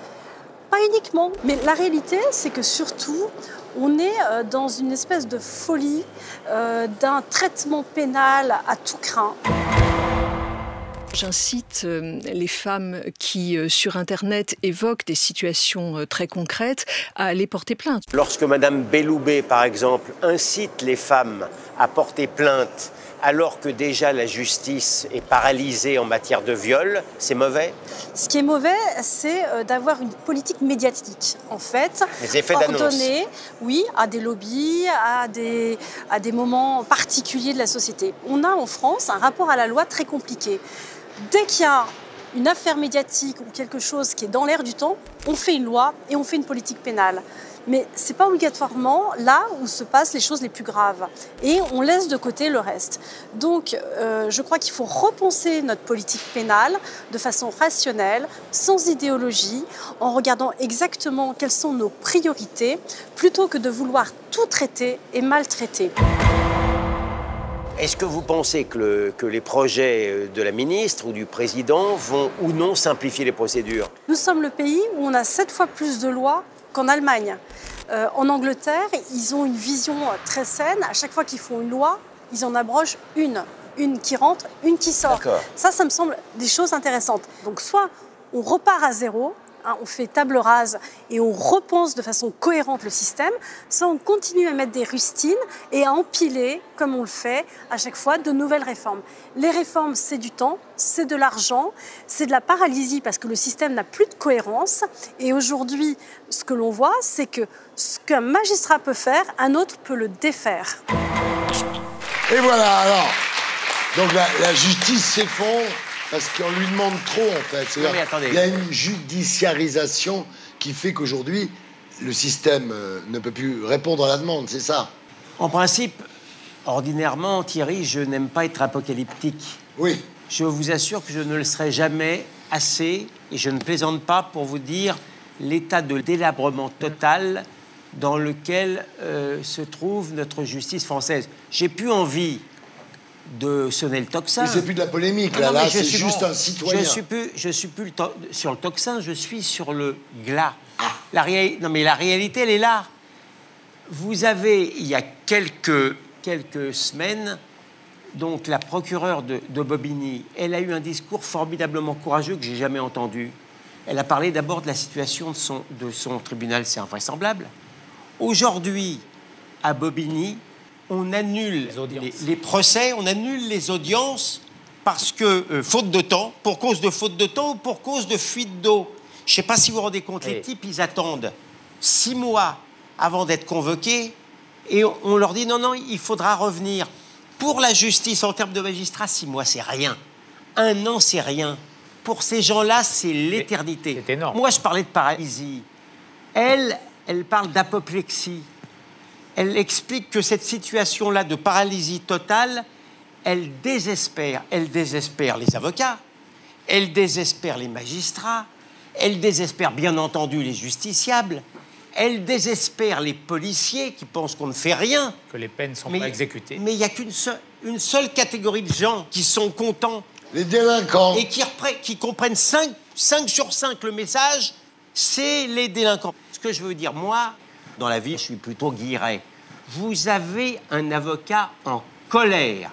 Vraiment, mais mes états d'âme, moi je suis un privilégié, mais songez simplement au type, ça fait 10 ans, 12 ans, ils sont mis en examen. Vous parlez de la grande affaire, des mis en examen relaxés, je peux les monter en lampe, le nombre de gens qu'il y a, mais je vous assure que c'est vrai. Ça fait 10 ou 12 ans. Le type, il a eu le temps de perdre son emploi, de perdre sa femme, de perdre sa réputation. Il attend 12 ans. Dans quelle situation il se trouve? La femme victime, la femme violée, la femme agressée, elle attend le même temps. Dans quelle situation? Elle est même plus en colère. Elle est plus en colère. Elle est même plus désespérée, Thierry. Elle n'est plus rien. Voilà.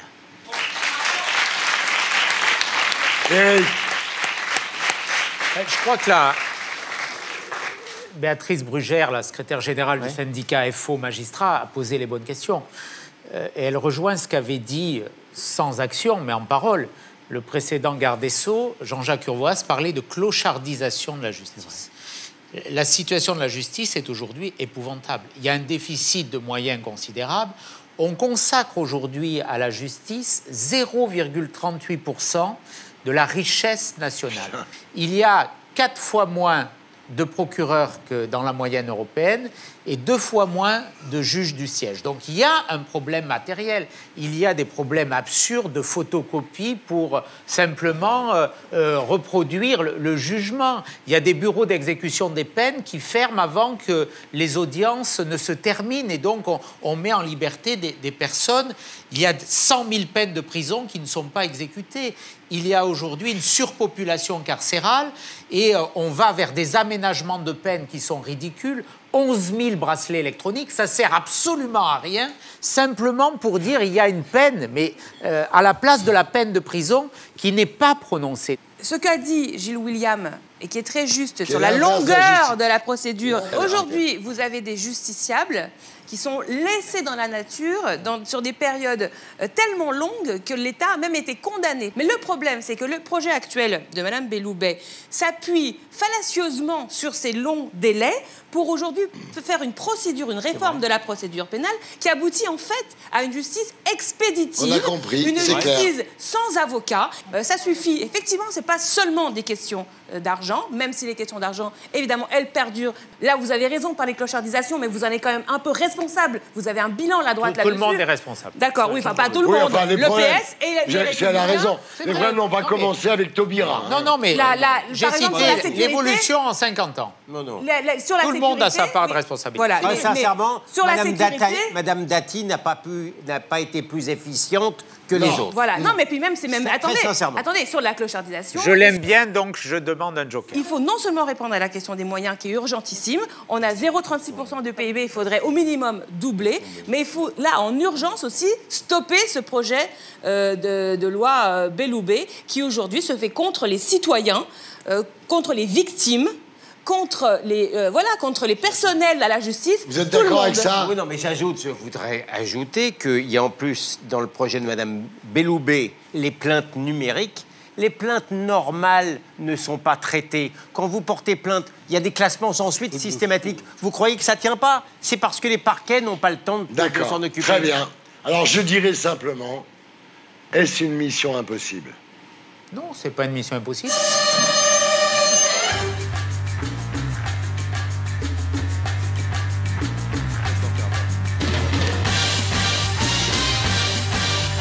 Éric Ciotti, merci, d'avoir été avec nous, c'est un plaisir. Très sympa. Voilà, c'était la P2 des Terriens du Dimanche, l'émission qui vous aide à vous faire votre opinion. À tout de suite.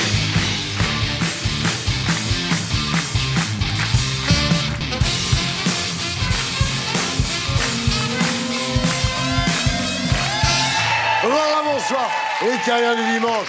Nous sommes de retour sur Terre dans l'émission qui vous aide à vous faire votre opinion. Toujours en compagnie des 7 mercenaires. Natacha Polony, Raquel Garrido, Absa Toussi, Monica Cashmere, François-Olivier Gisbert, Gilles William Goldnadel.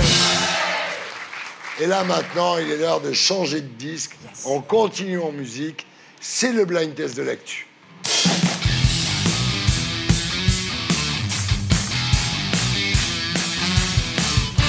Attention. Mesdames et messieurs, dans un instant. Ça va commencer.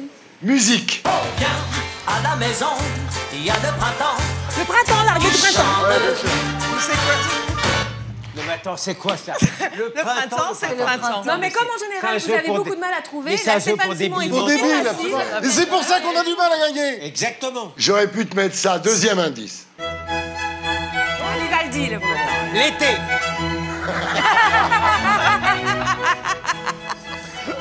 Bon, donc ça fait un point pour Garrido. Oui, absolument. Ah oui, d'accord, t'es d'accord. Musique. Je ne veux pas. La grève de Je ne veux pas déjeuner. Je l'ai dit en même temps, mais je lui accorde bien volontiers Voilà. parce que ça me fait plaisir. Les grèves de jeudi dernier. Et voilà. Tout le monde trouve, hein, t'as vu, dès qu'on dit « je ne veux pas travailler », les gens pensent mouvement social. Quel cliché musique. Ah bah ça c'est évidemment Sarkozy, évidemment, avec tous ses problèmes.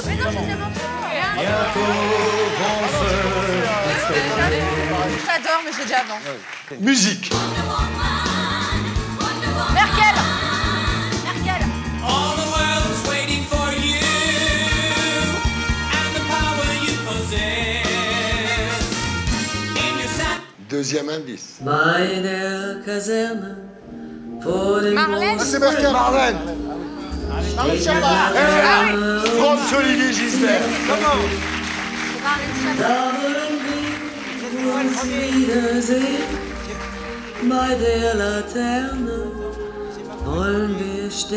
La première, c'était Wonder Woman.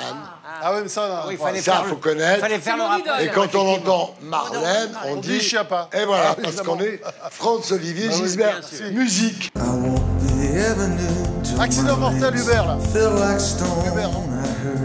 Sélection. Bruce Springsteen.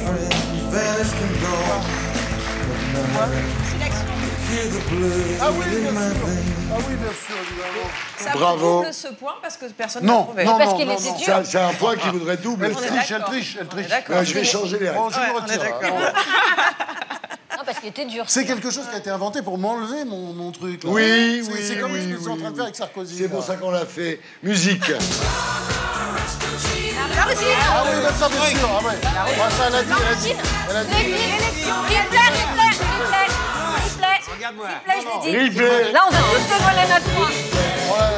Regardez bien ma bouche. Moi, je fais ça. Regarde bien ma bouche. Musique. Ah oui, bah ça, bien sûr. Ah ouais.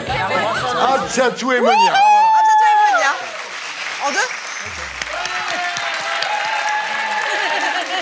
On avait encore voulu me voler mes points. C'est une émission Encore. féministe. Tout le monde l'aura compris. Musique. Les oiseaux qui meurent. Les oiseaux, les oiseaux, les oiseaux. Je suis désolé. Les oiseaux, merde, c'est Mais moi. elle l'a dit avant. Mais je dis, je l'attendais, les oiseaux, merde. c'est quoi, Enfin. Est-ce que je- Évidemment, c'est important, les oiseaux qui Les disparaissent. oiseaux C'est l'information la plus disparaissent importante de la des semaine. campagnes françaises. Et tout le monde s'en fout. Un tiers des espèces personnes- a et tout- disparu Oui, et tout le en monde s'en 15 fout. ans. Et Natacha veut les bouffer. Mais non. Et on n'a rien Arrête, à c'est pas manger. vrai. On n'a rien à manger. Qui gagne, Steph? Monia Cashmere.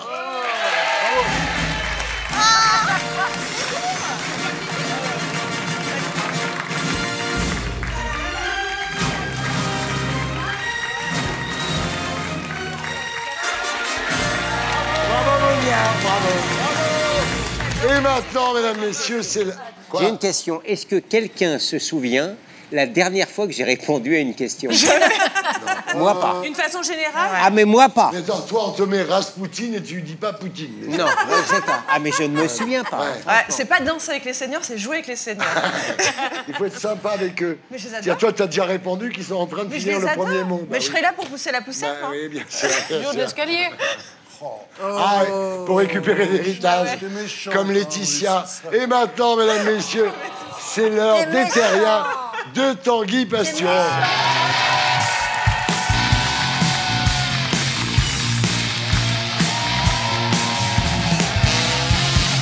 Tanguy, bonsoir. Ah oui. Comment ça va, alors? Ça va. C'est une petite coupe de printemps. Ah, mais t'es vachement plus beau. Dire ça, tranquillement. Arrêtez. Qu'est-ce que c'est que ce bordel? Mais j'en peux plus, moi. J'en peux plus. Mais qu'est-ce que tu fais là? Mais j'ai une carrière à mener, moi. J'ai une vie à mener. Je sais pas. J'ai le terrain médiatique à occuper. Ça suffit, tu descends de cette chaise. Grégory, attends, le pauvre. Oui, ça suffit. Oh. Je n'en peux plus. Alors, ce qu'il faut dire aux gens... Mais non, mais je vais vous expliquer tout simplement. Reste là, Grégory. Il est beau, hein, il est beau garçon. Ah ouais. Oui, comme moi. Cet homme sera ta ruine professionnelle. Cet homme je le dis. m'a tout volé, tout. Hein, la semaine dernière, l'Obs, le journal des gens de gauche qui vivent dans le 16e, m'a consacré un portrait. J'étais content, je me disais, ça y est, c'est le Star System, quoi. Je vais finir sur Polony TV, payer 2 tickets resto par jour. À moi, le buffet flunch. Mais à la place de ma photo, ils ont mis celle de Grégory Hachette. C'est normal. J'aurais fait pareil. Voilà. Ah ouais. C'est à ton avantage, hein. Ça montre à quel Fallait point. rien dire. Ça montre à quel point je suis inconnu. À la grande époque, une seule chronique chez Ardisson et je me serais fait déniaiser sous cocaïne dans les toilettes des bains-douches par Grace Jones. Il est pas trop tard. Mais là, 6 mois à assister à la guerre des postillons entre Garrido et Goldnadel et je suis aussi peu célèbre que Jimmy Somerville au Vatican. Hein, il a pris ma place. Mais je suis le seul type qui, dès mars, se fait dégager. Pour moi, c'est le mercato permanent. Je suis Neymar, mais sans le brosouf. Viré 4 mois avant la fin de saison, mais Stéphane Guillon à côté de moi, c'est que dalle. Alors, je voudrais donc m'adresser à ma compagne, bébé. Quand tu m'as dit merci pour ce moment, c'était lui, bien sûr. Enfin, tu me connais. 9 minutes, ça peut pas être moi. Non, mais l'Obs a fait n'importe quoi. C'est comme si pour un article sur Franz-Olivier Gisbert, ils avaient mis la photo de Régine ou de Clovis, enfin, quelqu'un de sa génération. Donc, Greg, voilà, donc t'es gentil. Bon, Greg, voilà, tu vas m'attendre en loge. J'ai encore un Perrier et un Kit Kat à me piquer. Je reste 2 minutes avec vous et puis après, je vais lui filer les clés de ma bagnole. Ce qu'il veut dire, c'est qu'on vous retrouve donc tous les matins dans l'émission Double Expresso, donc de 6h à 9h, sur RTL2. Voilà. Avec Justine Salmon, tous les matins, 6h, 9h. Voilà, on va vous écouter désormais. Avec plaisir, vous êtes les bienvenus quand vous voulez. Et c'est plus fin que Tanguy, c'est ça? C'est différent. Voilà, je ne dirais pas si c'est plus fin. Il est beau gosse. Il est très bon style. Bon, je finis. Voilà, merci. Grégory Hachère. En fait, personne connaissait Grégory Hachère. Mais depuis que l'Obs l'a mis à votre place, tout le monde connaît Grégory Hachère. Voilà. À vous, Tanguy. Dans ces moments de lose, il est rassurant de constater que certains continuent à vivre la win. Et voilà. Alors, le président Macron a ainsi une existence sublime. Sa vie est directement gérée par Dieu, avec 15 filtres Photoshop qui rendent tout plus beau. Alors, il est d'abord allé en Inde, où le Premier ministre Narendra Modi s'est écrasé contre lui. Le corps de Macron est tellement ferme qu'il s'est fait 4 fractures, dont une ouverte. Puis, ils se sont recalinés avec les mains au niveau du pelvis, tandis que Brigitte matait. Le maire du Cap... Brigitte, ça m'excite, je suis sûr. Le maire du Cap d'Agde a proposé de les inviter tous les 3 à la fête de juillet sur le yacht de Marc Dorcel. Alors en Inde, le président a visité une expo d'art contemporain avec plein de casseroles, expo intitulée « La vie de Nicolas Sarkozy ».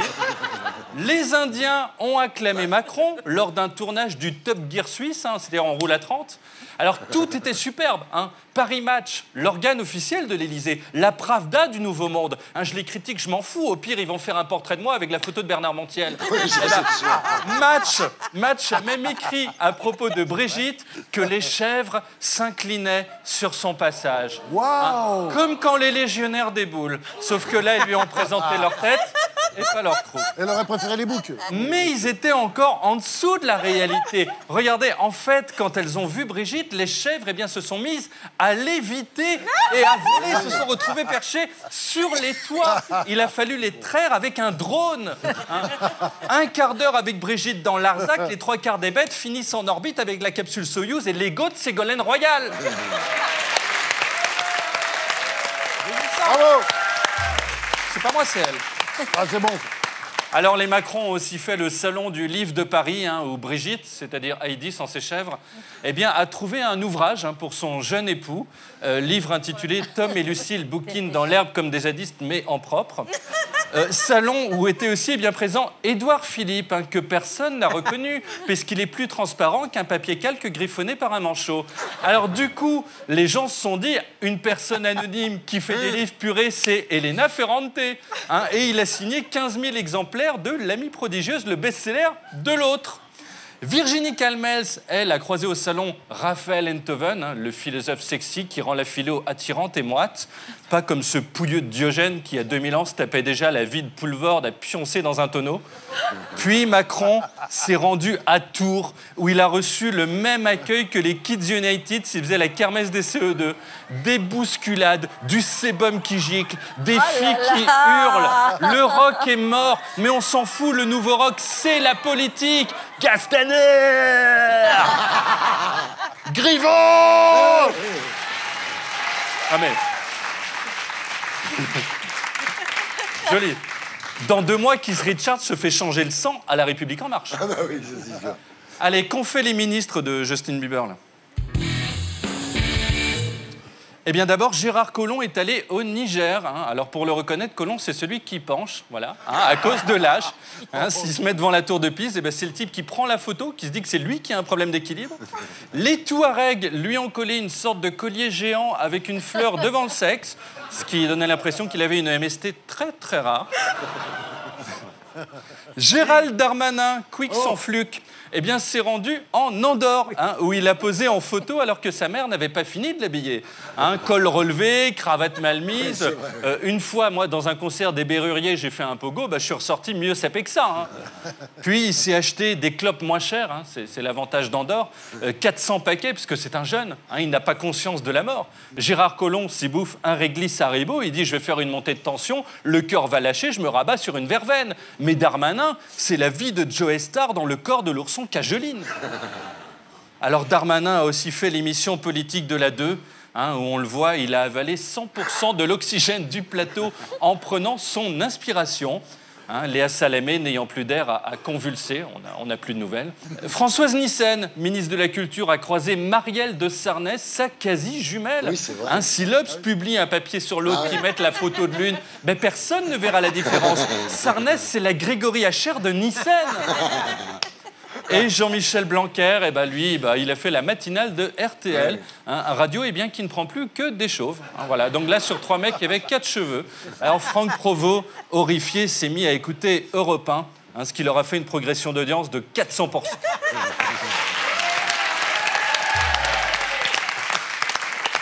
Allez, partons à droite. Avec Christian Estrosi, le maire de Nice, qui a pu canaliser sa rage de n'avoir jamais été pris au gouvernement, alors que toute la journée, il clique sur le profil Tinder de Macron. Il a commencé par creuser un trou, en s'arrêtant pour faire des photos, parce que quand même, c'est Estrosi. Voilà. Aussi bossé en tant que croque-mort, alors le temps de creuser la tombe du papy, ses petits-enfants seraient morts de vieillesse, eux aussi.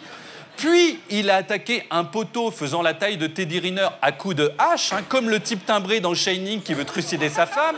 Estrosi, c'est le bûcheron québécois du béton armé, il est malade. Il a aussi annoncé la venue à Nice en juillet de Jay-Z et Beyoncé. C'est comme Stoney Chardin, mais avec des chansons qui groovent pas. Alors, Beyoncé portant sur la face, regardez, une burqa en fil de pêche. Si elle croise Vauquier avec sa parka de pêcheur, ils vont nous faire une spéciale Thalassa. Du coup, les jeunes kiffent Estrosi, qui a posé avec eux, sans ses outils, donc ça a été rapide. Il y avait 20 jeunes et un chien, Pimpin, voilà, qu'on voit ici dans une des chorégraphies de Beyoncé en juillet, bien sûr, mais en plus pudique. Alors, David Rachlin, vous vous souvenez, David Rachlin du FN. Alors lui, il a déjeuné avec des chasseurs, hein, ces gonzes moyenâgeux dont le trip dégénéré est de buter des bêtes plus belles qu'eux.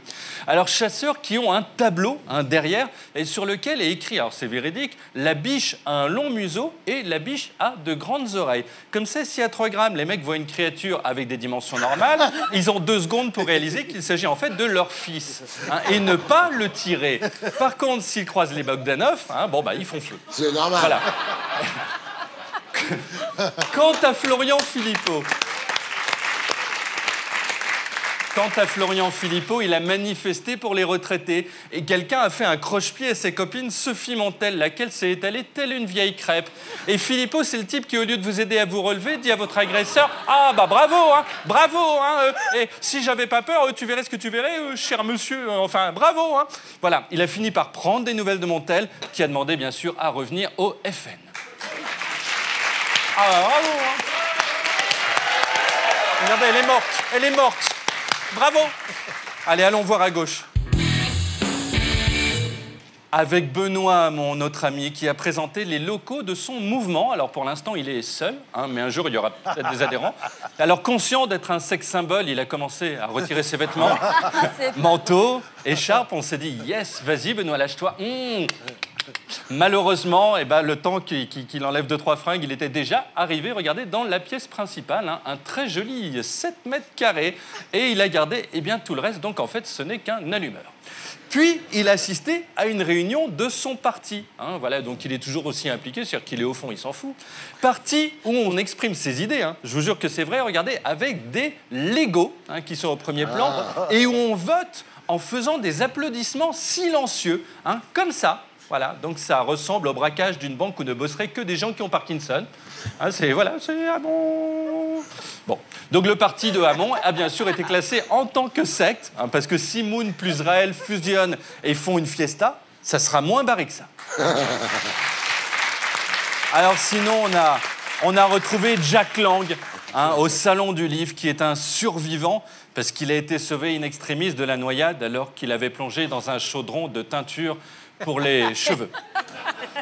Olivier Faure, lui, est devenu le nouveau patron du PS. Hein. Benoît Hamon, le gourou stripteaseur, a quitté le parti, heureusement, parce que dans son nouveau local, il n'avait de place que pour mettre le P. Hein. Voilà, PS, hein, c'est tout ce qu'il peut faire. Maintenant, il n'y a même pas un Scrabble, quoi. Alors, Faure a gagné. Hein. Maintenant, il doit relever le Parti socialiste. Ce qui est encore plus compliqué à faire que de relever Gérard Collomb quand il se met à agiter.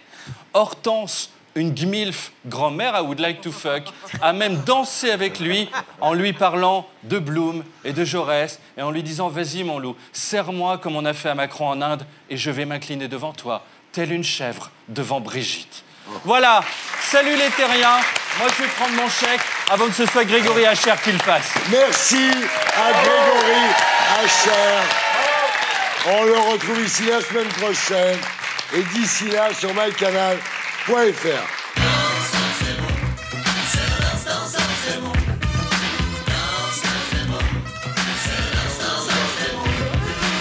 Et maintenant, mesdames, messieurs, c'est le winner de l'actu.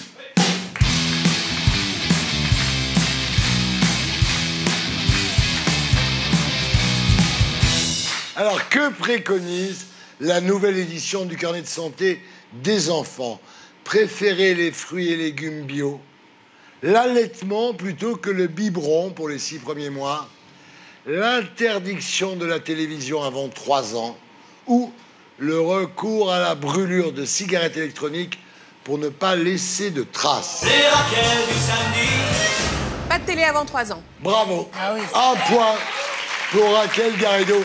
Même si la télé est allumée sans le son, pas de télé avant 3 ans. Parce voilà. que ça ne favorise pas l'échange et l'interaction. Et voilà, on est bien d'accord. Alors, on continue. Qui a dit à propos de l'échec de Jean-Luc Mélenchon au présidentiel de 2017, c'est passé à un poil de zob? Alexis Corbière. Ça m'étonnerait pas. Céline Tran, ex-Katsuni. Rocco Siffredi ou Raquel Garrido. On m'appelle le chapelet. Alexis Corbière. Non. C'est Raquel. Raquel Garrido. Enfin, c'est quoi ce jeu? Elle est bien placée pour savoir si elle joue. Mais c'est Elle quoi a ce pas jeu? joué. J'ai pas joué. Elle a pas joué. Mais c'est un guet-apens ici. Attends, on a quand même encore le droit de dire poil de zob ou pas? Tu as tous les droits avec non, moi. mais franchement, Tu me il y connais. a des pudeurs de gazelle, comme dirait Mélenchon. Pourquoi les migrants refusent-ils les repas de l'État à Calais? Parce que la plupart contiennent du porc. Parce qu'ils sont avariés. Parce qu'ils ont peur que ce soit un piège tendu par la police. Parce qu'ils doivent dire merci, monsieur le président Macron, en échange. On m'appelle simple. Parce qu'ils ont peur que ce soit un piège tendu par la police. François-Olivier Gisbert. Ils ont tous rigolé. C'est ça, en fait. Ils ont peur de quoi, en fait? Que ce soit empoisonné, vraiment? Non, ce soit un piège, tout simplement. C'est-à-dire pour les repérer, pour les, voilà, pour les arrêter, quoi. Comment s'appelle cette marque de saucisses à l'origine de l'épidémie de l'hystériose qui sévit actuellement en Afrique du Sud? La saucisse Polony, la saucisse Garrido, la saucisse Si, la saucisse Goldnadel, la saucisse Gisbert ou la saucisse Cachemire. Polonie. Non, mais elle pouvait pas jouer alors. Elle le savait. C'est comme moi tout à l'heure, j'ai pas joué. Encore faut-il le savoir. Moi, je l'ai pas dit, c'est pas moi qui l'ai décidé. Je jure que le jour où il y a une saucisse qui s'appelle Si, je serai au courant. Le point est accepté pour Natacha. Une centaine de morts. Je suis pas tellement d'accord.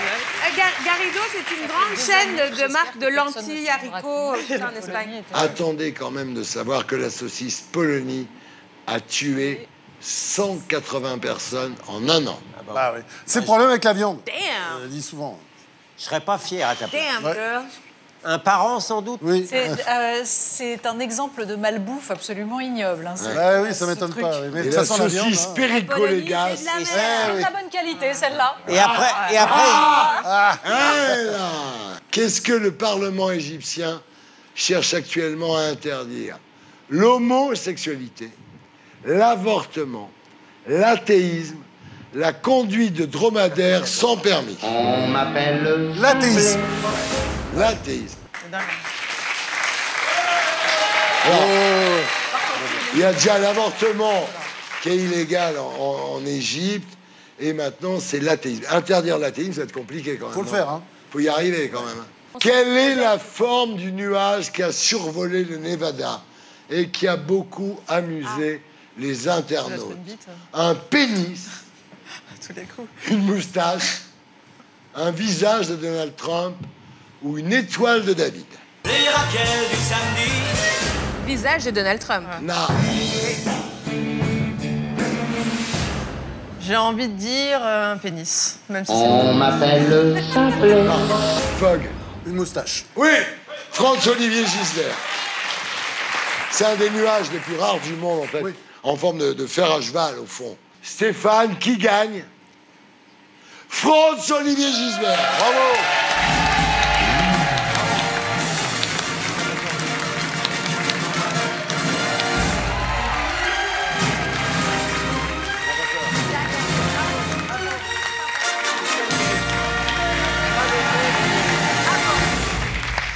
Eh, ce tour, c'est à vous désormais. Oui, et il ressemble à ma chatte. Voilà, c'était Les Terriens du dimanche, l'émission qui vous aide à vous faire votre opinion. Merci à tous ceux qui m'ont aidé à faire cette émission, à commencer par Stéphane Simon. À samedi.